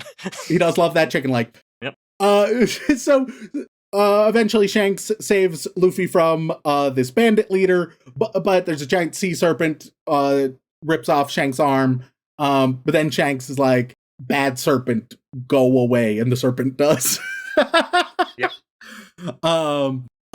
Luffy in that moment is like, I'm gonna be king of the fucking pirates, baby. And that's when Shanks gives him the straw hat and he's like, all right, remember this. Yep. Overall solid episode that's encompassed by this flashback. I think that, especially within this episode, it demonstrates that it is, by shonen standards, undeniably above average. It cares about its characterization, it cares about its world, it cares about its side characters. It has a lot of unique visuals and styles. Though I will say, when it comes to the visuals, the art is often better than the animation, I would say. Yes, that is often a very common thing. There's either jank animation or kind of a lack thereof. Yeah, it's a Toei animation from 1999, which, man oh man, does that explain a lot, because Toei are the same guys who did Dragon Ball, and they've been a company that's been around for decades at that point. So most of anybody's griefs with a lot of big name shonen adaptations are usually pointed at Toei. Yeah, they've been around since 1948. So they're a little set in their ways, and like I said at the front half of this podcast, they only just now decided, hey, maybe seasonal will be a good way to do this show, when they had been doing weekly for quite literally 20 years. When rough, people figured out, rough. Oh hey dog, you don't know the fucking half of it. There's some stuff in the I'm gonna say around episode 700 to probably episode 850, where there's just some of the worst pacing and non-existent animation ever. And that's a whole ass show there. That's multiple whole ass shows. Hey, but I am aware, and I am believe me, it's one of the big reasons I tell people to read the fucking manga instead, because no one should have to sit through that bullshit. No one. There's more episodes of the anime than there are of the manga. It's not good. Oh my god. So at the end of episode 4, Luffy and Zoro, they're getting hungry on their boat. Luffy sees a bird in the sky. He's like, I'm gonna get that bird. So he launches himself to the bird, but it's actually a really big bird. And so the bird grabs him and then drops him off on land. And sure enough, he drops where Nami is escaping from a bunch of goons to the pirate Buggy, who's a clown. Buggy the Immortal. He's a clown boy. We'll talk about him in a moment. Yep. Episode 5 opens up with Nami being like, oh, all right, cool. And she fucks off and the pirates fight Luffy, but of course Luffy immediately wins. I will say there's no meaningful threats to Luffy, even a tiny fraction of an amount so far, which you can make work if the stakes and tension are created through more interpersonal stuff, but that's also not really happening. But the show is kind of pretending it is on a frequent basis. I'm okay. Look, the problem is not overpowered characters. It's when you have an overpowered character, but then pretend like the fights matter emotionally. Right. And so thus far, just not getting a lot out of that in any meaningful way. And that's before I even on a metatextual level think of the sheer plot armor that at least the main crew will have, because I know how many episodes there are. I will tell you, there is death in One Piece, and when it happens, it's usually pretty impressive and magnificent. But the biggest problem with One Piece is the fact that, man oh man, does Oda have a hard time killing characters. And once again, it's not that every story needs death, but especially if it's action with a lot of fighting where you introduce frequent villains and are like, oh man, look how threatening they are. Well, you can tell me they're threatening, but unless you make me believe it, then we're kind of just wasting time here. And so, that point, it's not even just an anime thing, it's a lot of media, and it's always frustrating to me. But Luffy kicks a bunch of pirate ass, as he tends to do. We see that then Nami's like, hey, let's team up together, and Luffy's like, Nah, uninterested. We learn a little bit about Nami. She wants 100 million berries and also is a navigator. So then Luffy's like, all right, let's team up. And she's like, nah. But then they're like, okay, actually, I'll team up with you if we confront Buggy together, because he has something I want. And so she ties up Luffy and, like, quote unquote, surrenders Luffy to Buggy, the crazy clown pirate, to infiltrate his crew. Luffy gets locked up, and Buggy throws a big old party. To celebrate, Buggy sets off a Buggy Ball, which is just an insane cannonball that rips through an entire town, right? And it's like, oh shit. And then Buggy's like, all right, Nami, what you're gonna do is you're gonna kill Luffy with a Buggy Ball. And even in this moment, even Luffy's like, oh no, oh shit. But as we will, this is put as a tense moment, and as we will see later, it apparently is not. In this moment, it's implied to be tense. Even ignoring the fact that obviously nothing is gonna happen to Luffy, we will later learn that even if something did happen to Luffy, nothing would have happened to Luffy. Which, guys, you don't need to be doing this. They're shooting themselves in the foot. I'm okay if they don't want the stakes to be that characters might die. I'm okay with that. But stop looking me in the eyes and being like, man, this is pretty dangerous. This character might die. Aren't you really invested? No, if that's the reason you're trying to get me invested, no, I am not. Because I am in no way fooled. I don't believe it. I don't accept it. I'm not convinced for even the slightest of moments. Stop trying to create tension from those sources when we all are well aware that nothing is going to come of it. It's so frustrating to me. Mm-hmm. So Nami ends up attacking some others, and it ends up her versus the pirates. We see that she's able to actually hold her own pretty well. And when things start going bad for her, that's when Zoro shows up. Zoro steps in, he starts attacking, and ends up squaring off against Buggy. I actually, once again, really appreciate that this first confrontation with Buggy, Luffy is stuck in a cage, right? Mm-hmm. Because then it's able to emphasize, sure, Luffy is incapacitated right now, but, though it seems like he could very easily using his tools. Yeah, no, hey, dog. Infinite ways. Yeah, you don't need to bring it up. We've been down this road. Every One Piece fan is like, hey, dog, why don't you just get out? Okay, cool. Yeah, but usually the answer is comedy more so than anything. And it wasn't much comedy we had. Yeah, with him not getting out here. That's the closest we could come up with. Because, man, oh man, if Luffy really put his mind to it, he probably could have gotten out there. But like, that's just who he is. I think it's less so who he is, because he is interested in getting out, if only for some food from the party.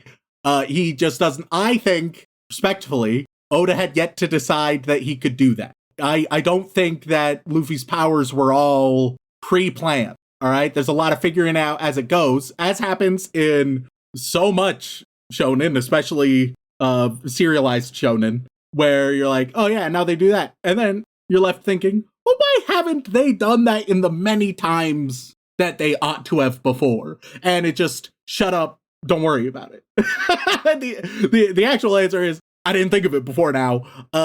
And then the in-fiction answer is either, let's figure something out to make sense of it, or let's ignore it, shut the fuck up.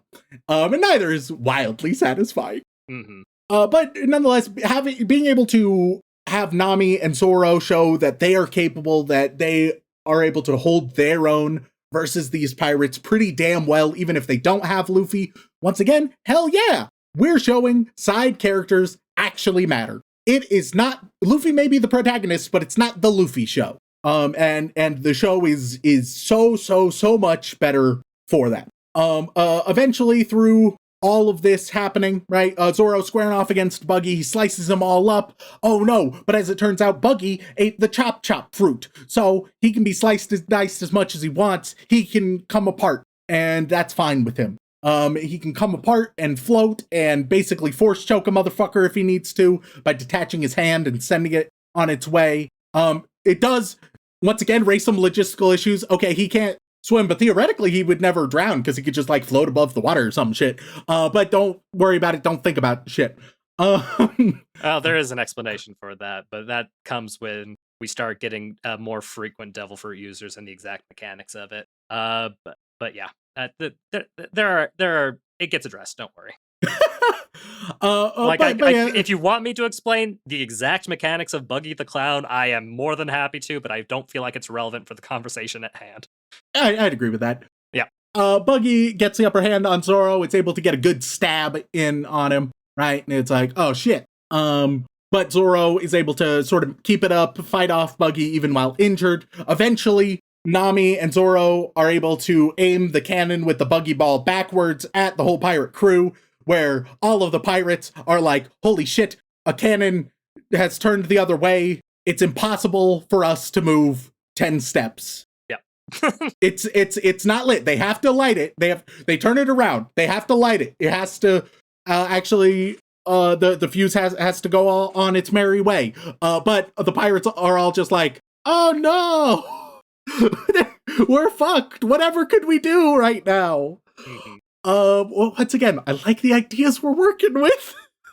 I just think that if there was just like a little bit more thought put into these moments, then they could be great. Because they sound great if you don't talk about the details, right? But if you do see the details and think about them in any way, then so much is falling apart. And it's like they're avoidable problems. They're avoidable problems. And so she lights a fuse, and bada bing, bada boom, big Buggy ball goes off. But it can destroy a town. For all intents and purposes, the pirates are fine. Yeah, like when I said that Oda doesn't like killing people? Yeah. Even like the fodder, like, it's like, oh, look at all these bodies of all the pirate goons. But then there's like an okay bit where the pirates are like, no, keep faking that you're dead so we don't have to get involved. Yeah, and that, I'll tell you right now, that was an anime decision. And it's like, wait, just let the goons be dead. At the very least, let the goons be dead. Buggy, not hurt. The goons, I don't know, they're tipped over.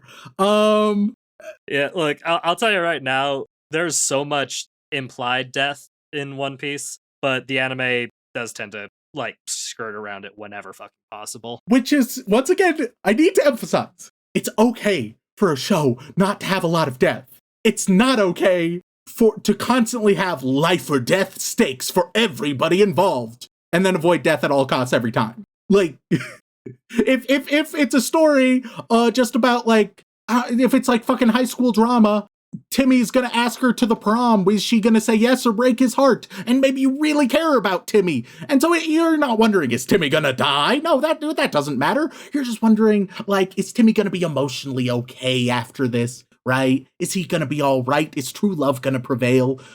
You can have different kinds of stakes. You can have different kinds of things. But this show has decided, one, the stakes are frequently life or death, but two, actually not, though. It's shooting itself in the foot so often, and it's so frustrating because it's doing a lot so well. And even the structure and like what it's aspiring to be, I'm like, hell yeah. And the plot points it's trying to get, I'm like, hell yeah. But how it's doing them, it irks me quite greatly. I'm not a fan of squandered potential. It's one of the more frustrating things for me. And sometimes it lives up to its potential, but a lot of times it just misses the mark. Nonetheless, Zoro carries Luffy's cage. They get the fuck out of there. Buggy, we see, is okay. He sends Beast Tamer Moshi out there. I don't know if we needed an ancillary villain here, but okay. He's a beast tamer. Maybe he can do some cool shit. He's got a giant lion. As we will see, no, that doesn't matter. None of that matters, actually. Luffy sees a dog, taunts the dog, gets bit by a dog. Zoro is fucking bleeding out and dying. The dog eats the key to the cage. A mayor shows up, confronts Luffy about the dog. We learn some backstory about the dog. And this is another plot beat, which I like the idea of. The dog, it stands guard at the pet food store that its owner worked in, but the owner has died months and months ago, but the dog still is there. And they even talk about, yeah, you know, it seems like I think the dog knows that the owner's gone, but he's still doing it. He's an honorable dog. It's like, okay, cool. So then in front of this pet store, Moshi, the beast tamer, shows up, and the lion attacks and breaks Luffy out of the cage. And then Luffy is like, oh, I'm free, and he fucks off out of there. All right, so here's I'm gonna say the plot beat that they want to happen, and then I'm gonna say what sort of fucks it up. Okay. Luffy runs off. The dog is guarding the shop even against this giant fucking lion. And Moshi's like, all right, well, my lion wants dog food, so we're gonna fucking get it. They fight off the dog, mostly off screen, but it's indicated that the dog is wounded. They get dog food. They burn down the pet food store. Luffy realizes what has happened, is like, that's super fucked up. Easily kicks Moshi's ass. Once again, we could have had some interesting fights here, but like, even if it's obvious Luffy's gonna win, just like make it a little bit interesting, a tiny bit, just a little bit.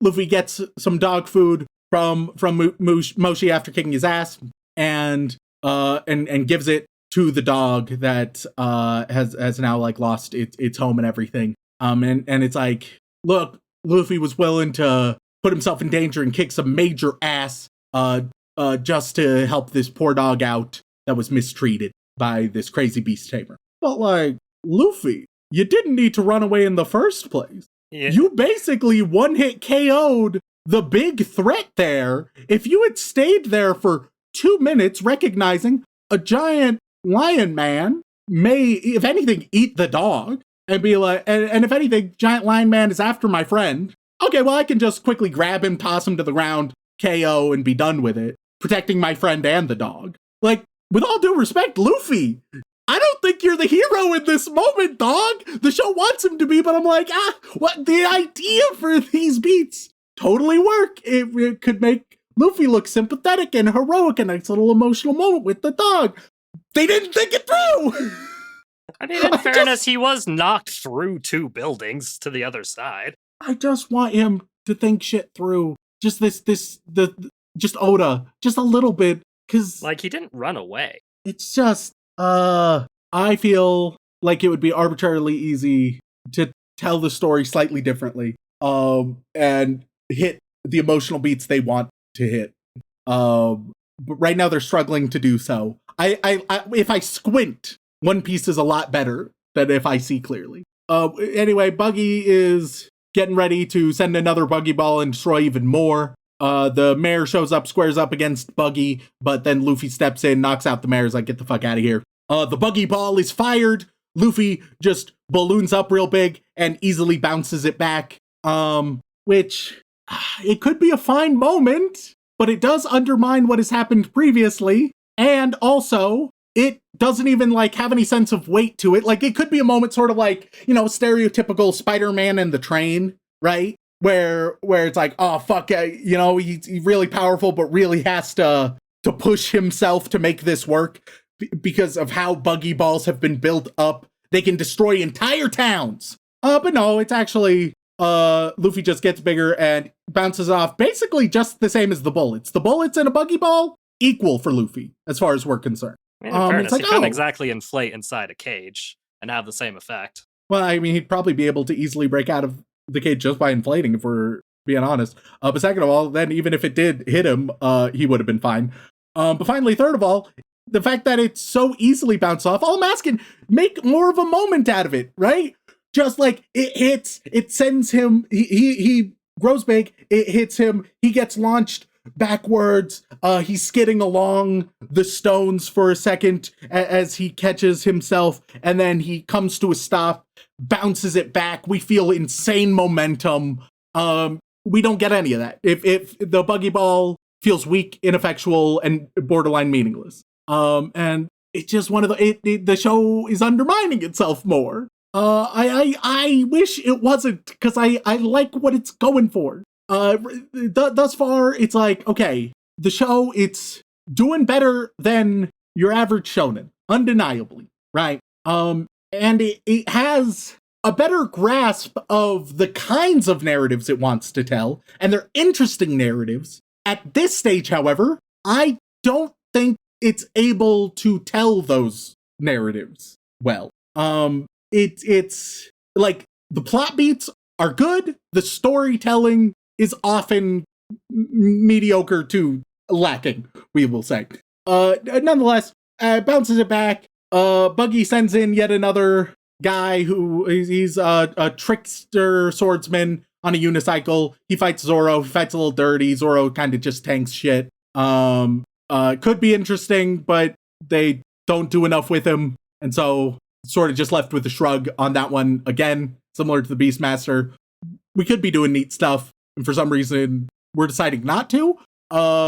Nami goes and robs Buggy, finds an important map and also a bunch of treasure. Luffy faces off versus Buggy. Buggy mentions Shanks and damages the hat. We learn about Buggy and Shanks that they were comrades. And in episode 8, we see their sort of history on a pirate crew together. And inadvertently, Shanks was responsible for Buggy eating the fake fruit. I mean, for eating the real fruit. He ate fake fruit, but then he tried to hide the real fruit in his mouth, and Shanks surprised him and he ate it. And then Buggy almost drowns, but Shanks saves him. I'm down for all of these plot points. These plot points work. Weirdly, thus far, the flashbacks are pretty consistently working, which is uncommon for me to feel. Mm-hmm. It's like what's happening in the present that is ripe with flaws. But the flashbacks, I'm like, yeah, interesting little history we have here. Eventually, Luffy is able to defeat Buggy, launch him a million miles away. Nami agrees to tentatively join, but is like, well, I'm not a pirate, but I'll work together with you. A bunch of townsfolk show up. There's a misunderstanding that is kind of dumb as fuck. Like extra dumb as fuck. And it's like somewhat intended to be, but it's also, unfortunately, the humor in this show has been, barring one or two examples that were okay, the humor, it adds levity, but it's not funny. You know what I mean? Where it's like, it makes the world feel a bit lighter, which is nice, which is valuable. But like, I haven't had any moment where I'm like, oh, that was a good bit right there. I haven't laughed. Most of the bits, I'm like, oh, okay, sure. It's your standard comedic filler kind of stuff, where it's like, oh yeah, this is very vaguely humorous, so we'll saturate it with that. But there's very, very few moments that are like, oh, here's something that's really funny. Let's create this. Let's craft this specially. They have a misunderstanding with the town. The dog protects them. The mayor thanks them. Luffy leaves the treasure with them to Nami's chagrin, and they're off and going. So there we go. 8 episodes. I think that I can totally see why this show is popular. I'll say that right from the get-go. All right? Mm-hmm.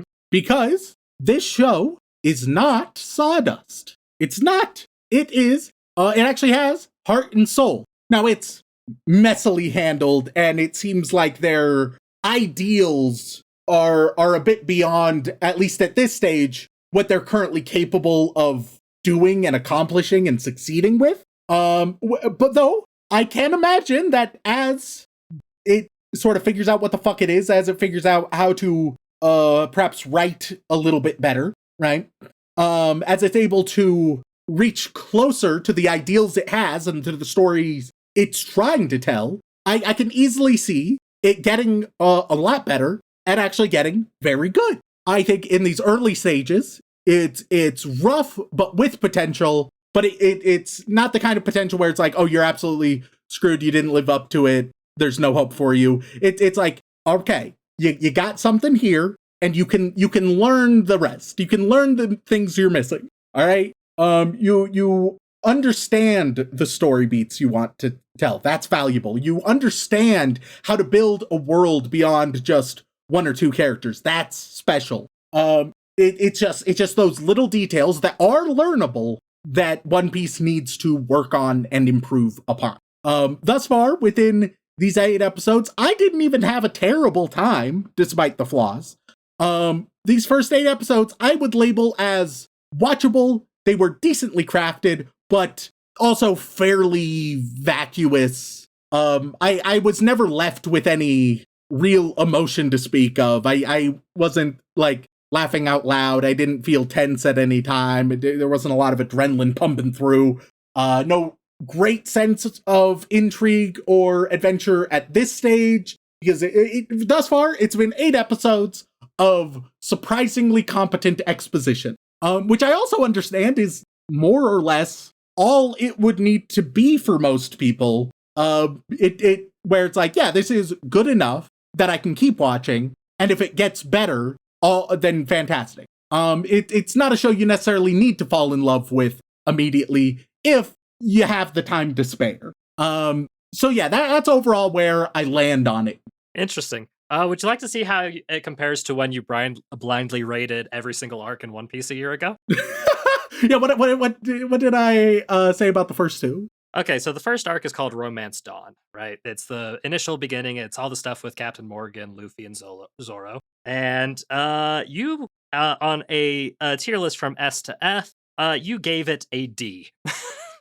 Yeah, I think I'd probably, I might revise it to a C, probably a C minus, but I'd give it a C now. Yep. Whereas Orange Town, all the stuff with Buggy the Clown and Nami's proper introduction, you gave that a C. Yeah, that one I'd probably move to a D. I think it has some really good bits, but it has more problems, and I'm gonna love with you. Like I think it was episode 7.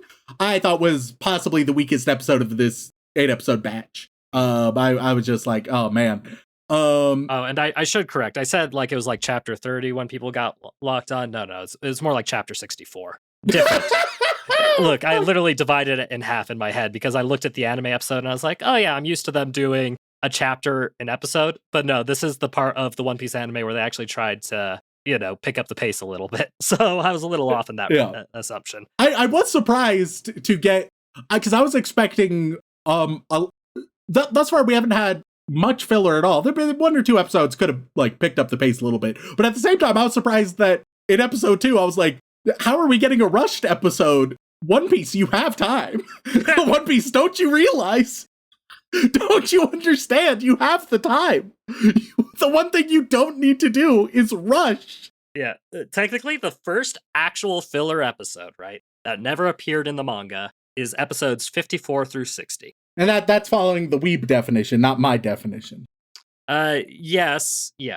I will say, like, there is one episode that is canon that is just kind of like a 1-chapter little side journey that definitely feels like filler, but it's only 1 episode, so it's like hardly relevant to anything. But as far as like what is usually classified as like mixed canon and filler, episodes where they have like actual proper material from the manga and then bloat it with a bunch of other stuff, that doesn't happen until episode 45 or 47. See, meanwhile, my definition of filler, of course, has nothing to do with manga or even direct plot relevance. Rather, it is just episodes that are mostly not accomplishing much of anything. If you have an episode that's not pushing forward the plot, but it's like doing quite a lot for characterization or relationships, nah, not a filler episode for good old Remington. If you have an episode, meanwhile, that you watch and I don't know, other than like one shoehorned moment at the end where they're like, oh yeah, but I don't know, this will happen next episode. So technically you learned one piece of information or some bullshit like that. Where at the end of the episode you're like, oh, nothing evolved, nothing changed, nothing advanced, nothing happened, nothing meaningful occurred. That's filler, baby. That's filler for me. Yeah, to put it in perspective, the exact ratio, the first 100 chapters of the manga are adapted into 53 chapters of the anime, or episodes of the anime, just to put it in a little bit of perspective, with just a little bit of extra bonus side stuff thrown in there that is considered technically canon, but not really stuff that was actively shown, and I think would fall under your definition of things that don't really progress anything, but are just at best weird character interactions that show where some characters are at this point in time and what they're doing. Like Kobe being one of them. Yeah, overall, I think that I'm not giving it a thumbs down, everybody. So that's an accomplishment. It's closer to a side thumb, but if it was just a thumbs up, thumbs down binary, it is getting a light thumbs up. With being one of the few things that I've watched where I'm like, oh yeah, I can see this getting better.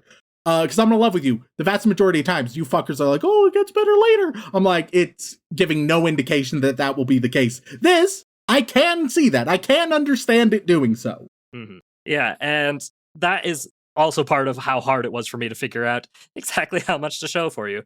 Because folks who are familiar with the show will realize that I stopped you right before the third arc, which is probably the most controversial arc in the entire show. Oh, man. Simply due to the fact that it introduces a member of the Straw Hats that is polarizing for a lot of people. It's Big Nose Slingshot. Yeah, Usopp? correct. Yeah, correct. I'm it's nailing Usopp's it. Look how much I know. introduction. Because, for all intents and purposes, he is a normal, cowardly guy in a world filled with superpowered freaks. And his introduction is a little slow, and that arc is the longest one so far of the first three, and people didn't vibe with it as much. So I opted, the best way to introduce Remington to this show, and I'm hoping people understand my logic, is with the anime, with these first two arcs that give a pretty Shaun, you're too concerned. You're too concerned about the weeps criticizing you. Take it from me, who has received at least twice as much criticism as you have for the podcast. You just got to take it and say, "Fuck y'all." and the point is our lovely listeners, fuck y'all, lovingly. Wild to say on our 400th episode and right before our fucking anniversary episode. We appreciate you all. Fuck y'all. Yeah, no, genuinely, Rem, if we were to do a revisit for this show, and I'm going to tell you right now, like, if you wanted to, like, game the algorithm, it would be the easiest thing in the world for us to make a second podcast that's only about watching One Piece, and you, like, hyper-criticizing everything along the way. We could easily make a whole second podcast about that, and people would tune in. Like, that's just as straightforward as it gets, honestly. Like, well, hey, if there's any One Piece fanatics who are also millionaires, if you want to invest, if you want to invest, I can be swayed by money. Oh god, and the fact that you're not putting a number on that also does mean that you're going to try and bribe our patrons, which doesn't feel the most ethical. Hey, no, that's okay. That's why I specified the millionaires. All right. I'm not talking to the common folk. To the common folk, I appreciate you listening. All right, you don't have enough money to bribe me for an entire podcast about One Piece. You simply do not, and I would feel bad if you tried. I mean, but if we just have a millionaire who gives so much of a shit about One Piece, chat with us. Email us.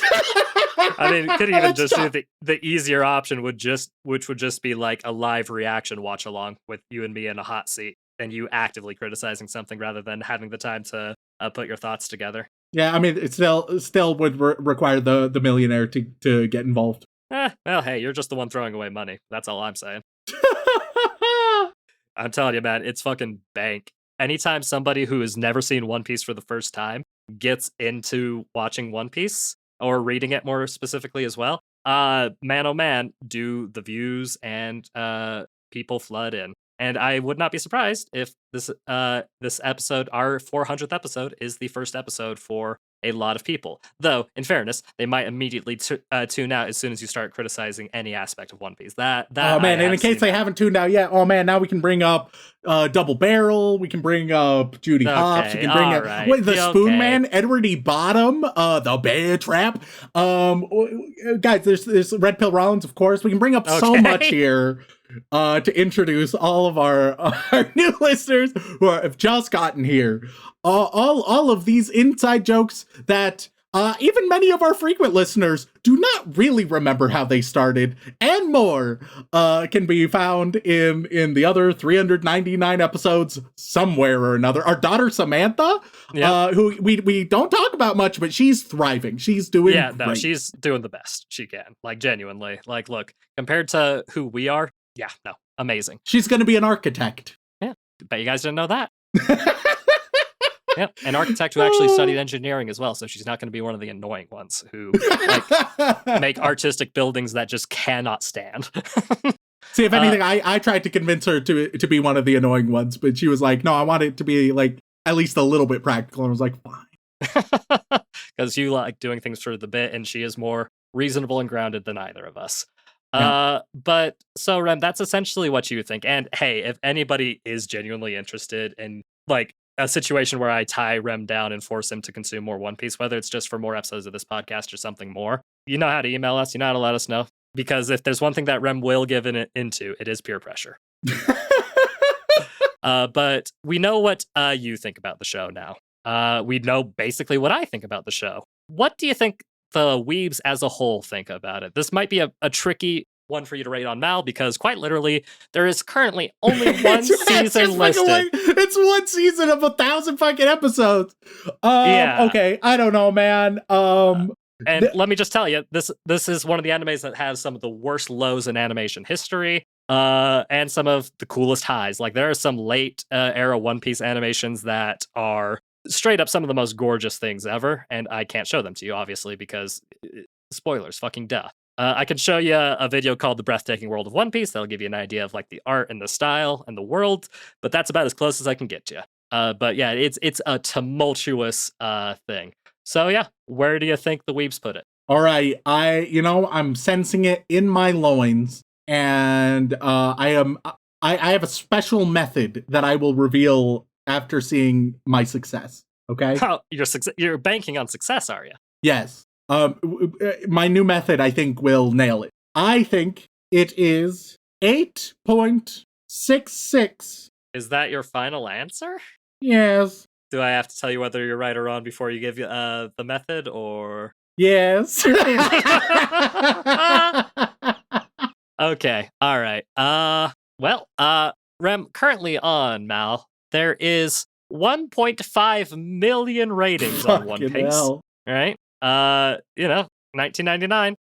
Technically one season, if you want to go by that logic, which fucking hell. 1999's One Piece is sitting nice and pretty at 8.73. My method worked pretty damn well.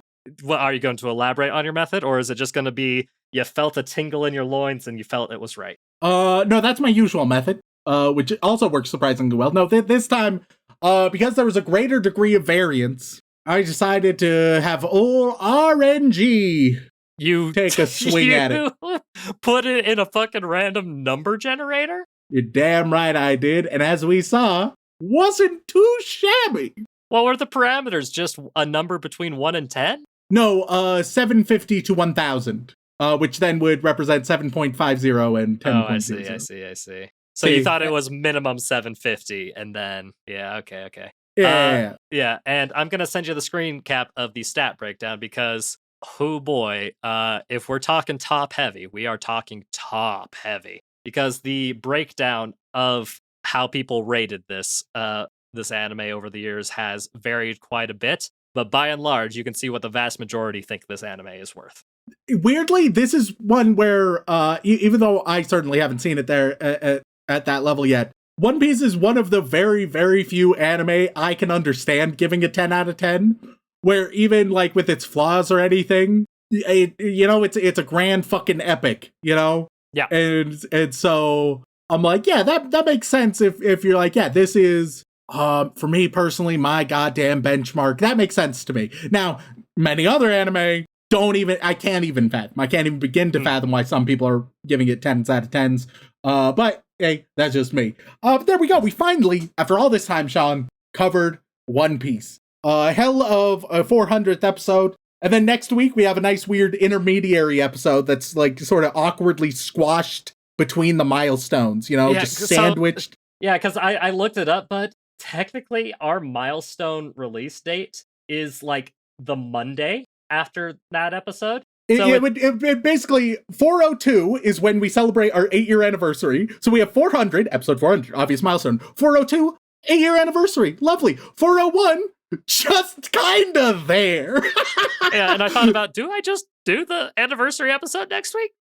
Does that make sense? It's so awkward. It's so fucking awkward. Because, yeah, like, our exact anniversary, I believe, is either the 16th or 17th of February. And man, oh man, that is certainly not Valentine's Day. Hey, look forward to next week where it's the awkward middle of this little set of 3. And I definitely have not been phoning it in for next week's episode. I definitely didn't have something really strong in mind to really sandwich those 2 episodes together, and definitely am not just going to do one of the new seasonals since there are now 3 episodes out.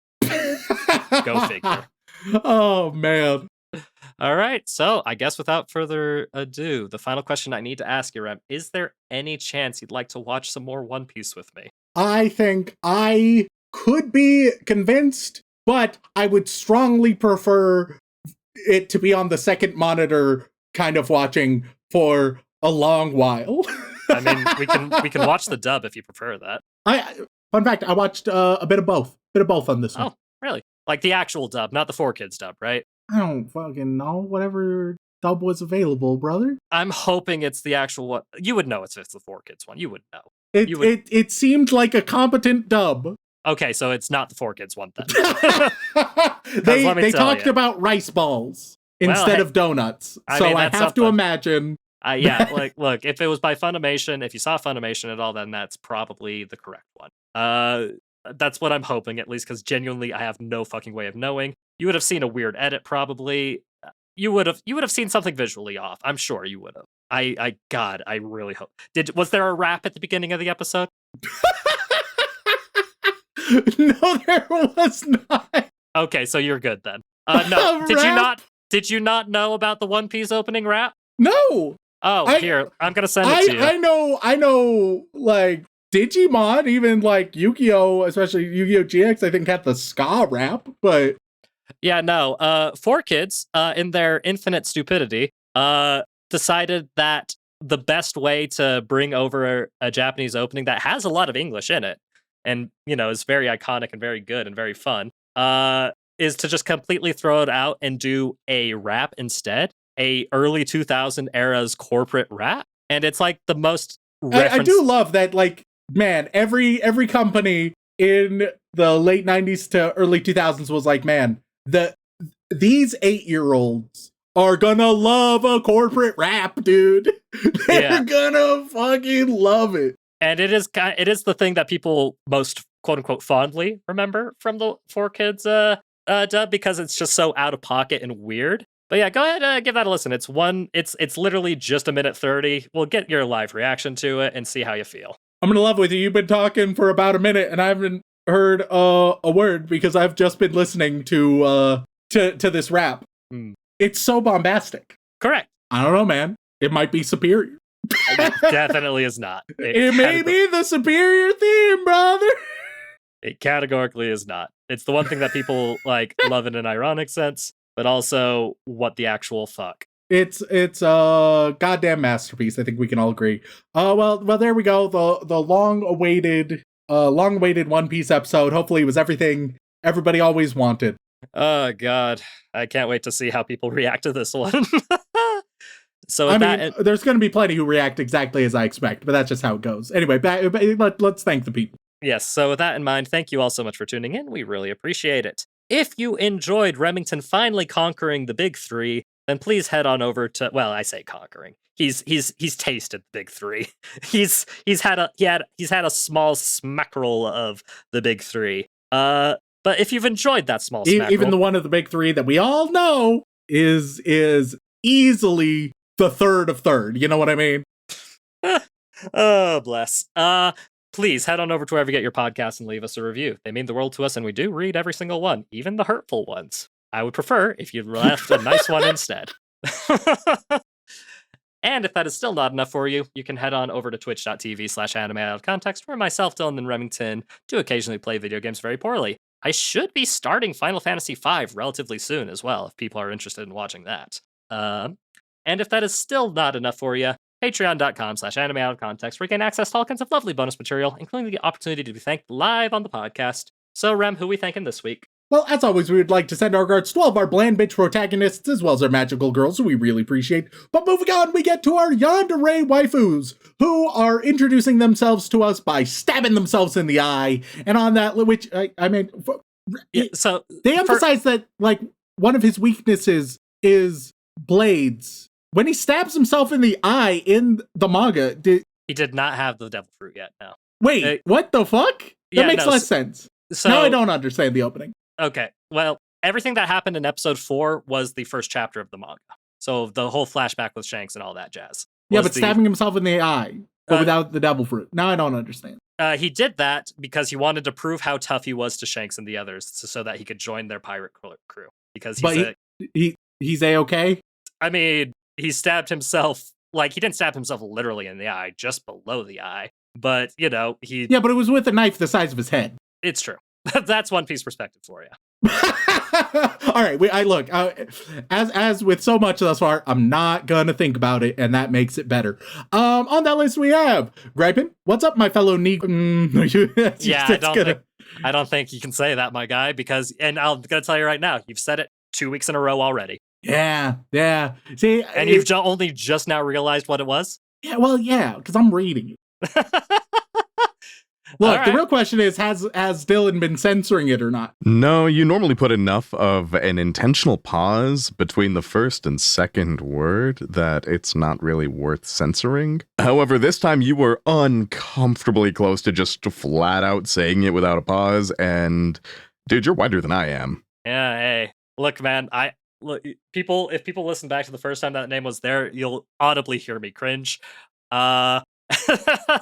But I just choose not to address it. To prevent further butchering, call me Mao. Love y'all. Jesus, we're off to a hell of a start. Tech Turtle, The wheel is rolling towards a Mirai Nikki revisit. Random Belgian Waffle. Yeti Ramsey, congrats on 400 episodes, you silly gooses. Cheers to 362.4 amazing episodes. Jeez. Honestly, they are very specific about which episodes they like. If we had that ratio of just sort of like 7/8, a little bit more, I would take that. Honestly, I'd be happy with that too. Yeah, I'd be overjoyed. Like, that's a B, right? Yeah, I'm happy to take that. If you're like, yeah, it is probable. It's like 80% chance we're gonna get a really good episode. That would be great. Back to normal potato farming, I guess. Is Egg Shaun and Judy Hopps Yuri? Hashtag diversity win. Okay, that got me. That's very fucking funny. That's really good. Will Remington talk about the time God makes Hosea marry a hoe? Gandalf wants to take Shaun's hobbits to Isengard, wink wink. Shaun was right, Rem does need a Bakugan revisit. Shaun blocked my cock. Princess Alice died again. Caldarius. Ryan Moody. Week 35 using my Patreon name to request code geese. Sparsy, that time I reincarnated as a podcast host and forced to weep. What does Goon got to do with it? Double Barrel Rollins is going to turn his cock into an actual shotgun so we can show Judy how much of a gun-toting Republican he is. That's the exact opposite of the one that made me laugh. In that example, she wowould be the gun-toting Republican. All right? Can we please not refer to it as my gun? I don't like that. Could we? He doesn't want us to talk about his Republican girlfriend's politics. Oh my god. God. Jake Dent, Wolfire 56, Lord Nerd 98, Lucky Stars, the King of Boe. Shaun, please put Rem in a jar. I'm getting bored of Judy. Melania deserves a real episode. No April Fools. Oh, fuck. I can't believe I made an account for this. Wes Kane, thank you, too, for all your patience. But mostly thanks to the beast of an editor. Hashtag unlock the cage. Bento Kato, hey, Rem, would you pick up an Abyssal Whip the next time you get sent to the Abyss? Thanks. Shaun just wants an Appletini and a place to stick his weenie. Remington is right. Remington, what do you think of the Knives Out series? Top tier, I could watch some Benoit Blanc mysteries until the end of time. In my opinion, they have not missed. They have all been top tier. I've only seen the first one. Yeah, watch the others. Just keep giving me more of flavorful, fun, interesting mysteries. Like, and here I thought you would want to show them to me for an April Fool's episode. I guess that was wishful thinking. Oh well. As I try to think if they will fit with next year's, or rather this year's, theme, and unfortunately, I don't think I can fit any of them in. Tragic. It'd be fun because they're great and it'd be fun to talk about them. But it ain't happening anytime soon. Tragic. My hopes, they've been dashed. Red Pill Rollins wants to fooly Judy Schooly. Pitching new identities for Shaun this week's pitch. Shaun the Sounding Addict. Shaun, how do you feel about sounding? I don't know what that is. All right, well, there we have it, folks. He's ignorant but curious. Hold on, God, am I going to regret Googling this? Let's find out. Sound.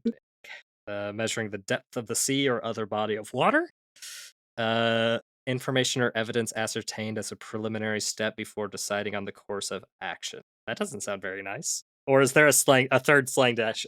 Hold on, Urban Dictionary. No, I mean it sounds great if you just enjoy the sea, you know. And you Hey y'all, what the fuck? Hey y'all, what the fuck? You guys okay? You need to talk about it? Excuse me, that lolly is at least 500 years old, Shaun. Insert appropriate response here. Rem, how could you hate this show? Rem, how could you like this show? Unfortunately, neither. It's kind of in the middle. I guess like a little bit, but mostly in the middle. That reminds me, I do need to actually continue watching it with your girlfriend and their friend, because we did start, and I just keep forgetting to message them to continue. CO, Seraphim the Shark Plushie, Aisha Gucci, Blarf, Macaroni Cheesa, Daniel Riot, the Danish Viking will conquer the world with Zorro as my navigator. But now that I know the bare basics, he explicitly says he's a bad navigator. You're fucked. Oh yeah, no, Zorro. One of Zorro's little quirks is that he has a negative sense of direction. You can tell him the right way to go, and he will immediately go the wrong way. Hell yeah, brother. Yeah, that joke has been in our Patreon for like over a year at this point, and yeah, no. Hey, there you go. About time. It took you all the way till now to realize how fucked they were. Shaun ruined my happy sugar life when he made my normal life a little easier with every episode. Thank you for being alive, Shaun. Thank you? I mean, God, being thanks for being alive is technically a compliment, but man, does it feel like there's a little something extra behind that. Shaun is terrible at taking any positivity. That's why it's easier for all parties involved to just bully him. Plus, if we're being honest, he likes it more. Okay, listen here. Look, if you're wholesome to him, he's awkward. He doesn't know how to respond. If you bully him, that's his natural environment, baby. The worst part is, Rem, I have a hard time refuting that. Don't I fucking know it? I'm not good at taking compliments. I'm sorry. I really hope I wasn't late. I'm so sorry. Link Joe Girl. Hayden Cristani, congratulations on 400 episodes. Shaun wants to give Spoonman a thank you yank. Rem uses the drums of liberation to free all weeps from bad anime. I want a Marvel movie starring Shaun as Spider-Man and Remington as Big Wheel. I owe Shaun and Dylan an apology for Shyamalan. I want to say Shyamalanathon, but it's just the Shyamalathon, which doesn't roll off the tongue as well. Daddy Rem told me a bedtime story about Shaun's nut. Durbin, the capybara's love for Gojo is infinite. Make Shaun watch every Adam Sandler movie next year for April Fools. Stacy's mom, Amazing Muffin, watching Requiem for a Spoonman at 0.5 speed. King Rich Rock, pro tips out of context to right now things post will come back soon. Titan CNH, the Susanator. Rock hard for you dudes, been listening since 2018. Congratulations on 400 eps. Yandere Neko, Anime. Nizuka was just piloting your Gundam, if you know what I mean. Fern the Fern, G Bottom AK Bear Chop, congratulations on 400 eps. Now for fun, here's a long name. Parangarikutiri Makaro and Knucklepen Dehoir. God, I can't wait to show you. There's a magic card I want to show you that I think you'll like just because of its stupidly long name. Fucking nerd. Rem doesn't completely hate my favorite shows. No waifu, no laifu. What's the only thing better than Nippleless Cage? Hoomst, Cheese Monkey, Jax, Fenrir Foxwolf, Professor Fox, Jam Hands, John's Judy Hop's Carrot Butt Toy. Farmer Weeb wants to thank Anime Out of Context for being a massive bright spot every week, and congratulations on 400. Wheelie, hope not too late. Ross Palmer, Cassidy. And now we move on to the Boy Wizard tier. What are they going to get this week, Shaun? I mean, it's fucking obvious. I'm giving them a devil fruit. Hell yeah. On the best part is I don't need to pull up a list. On that list we have Triangle Warlock. You can have the old chop fruit. Toaster Bath, 1155 minus 75 plus 5 times 10, or you can just say 400. You can have the flame fruit. Y'all are my number one podcast. Thanks for being awesome. You can have... Ooh. How about... You know what? I think I'm gonna start giving the Japanese names just to confuse them. How about the Sube no Mi? If I'm remembering correctly. Yeah, I think that's right. Melnick Suzuki. Hana no Mi? Will is celebrating 8 years in episode 400. How about the Doro no Mi? Dominai Trigun, it will red pill even Rem. A Bomu no Mi? Binks, get away from the bookshelf right fucking now, you little shithead. That's really good. That's really good. The Supa Supa no Mi. Rem is now Fooly and or Cooley. Let's go with the Ito Ito no Mi. Umbersite. The Yomi Yomi no Mi. Big Rare Kumiko. Kage Kage no Mi. That Mouse Girl. Jiki Jiki no Mi. Truckun Operator number 42. How about the Mero Mero no Mi? One Piece live action on episode 400. The Ope Ope no Mi. Semi-K is here to remind you that you just lost the game. The Gura Gura no Mi. Swedish Weeb. Hobby Hobby no Mi. Roscop. Mochi Mochi no Mi. Carver 271. How about the Awa Awa no Mi? Chris Thorstad wants Rem Daddy to take the wheel. Let's go with the Hito Hito no Mi. Spoonman the Aristocrat is here for party quirks. Let's go with the Jake Jake no Mi. Power Cell's WWE question of the month. Which current superstar has the best looking finisher? Ushi Ushi no Mi, model Bison. The Great Puffball of Despair misses you. Let's go with the Neko Neko no Mi, model Leopard. Beethoven 1201. Ushi Ushi no Mi, model Giraffe. Wheel Tums. Tori Tori no Mi, model Phoenix. Silent Secondary. Sara Sara no Mi, model Axolotl. Miguel DeLeon. Unfortunately, you get a smile fruit. Allfather only just realized that on the second that the 12 days drops next week and he's heckin' excite. Let's go for I can't remember the Japanese name. It's probably like Ino Ino no Mi, model Dachshund. So there's a bison, axolotl, and wiener dog. All right, little One Piece fruit trivia. They're usually divided into 3 large categories. One of the categories is called Zoan, where they give the abilities of an animal, and a lot of the animals are like subdivided into categories. So tell me what the abilities of a dachshund are. Do they just experience back pain? Like, what's the deal there? So it is kind of a joke. And again, no, it's a minor spoiler, but I'm sure this will stick in your head, and it'll be very funny for the foreseeable future. A person didn't eat the fruit. The fruit was fed to a gun that has the ability to turn into just a dachshund. All right, you explain how a gun eats a fruit. Dog, I wish I could tell you. You just gotta roll with it. All right. I mean, you can shove the fruit in the barrel, but there's probably more to it than that. Vegapunk hasn't exactly said anything yet. And now we move on to the inappropriate Joey Wheeler tier, where Shaun will give you an arc of One Piece, and I will tell you what realm of your life that arc represents. On that list, we have Follow Anime Out of Context on Blue Sky. Happy 400th episode. Dylan, cue sad music for how Remington is feeling right now. Ooh-bow. Yo ho ho, he took a bite of gum gum. You can have a Whole Cake Island. And Whole Cake Island, that represents your mental health. Represents your mental health. It's filled with cake. Filled with cake. Next we got Tonight is All About You, Baby, and How You Make Me Feel So Good. All this positivity it makes me feel the tingles. You can have, let's call it, you can have Water 7.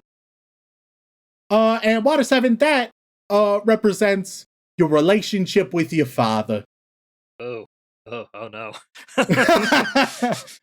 And last but not least, we have Pineapple Flavor Delicious. Thank you, Shaun. Happy 400. Here's to 100 more.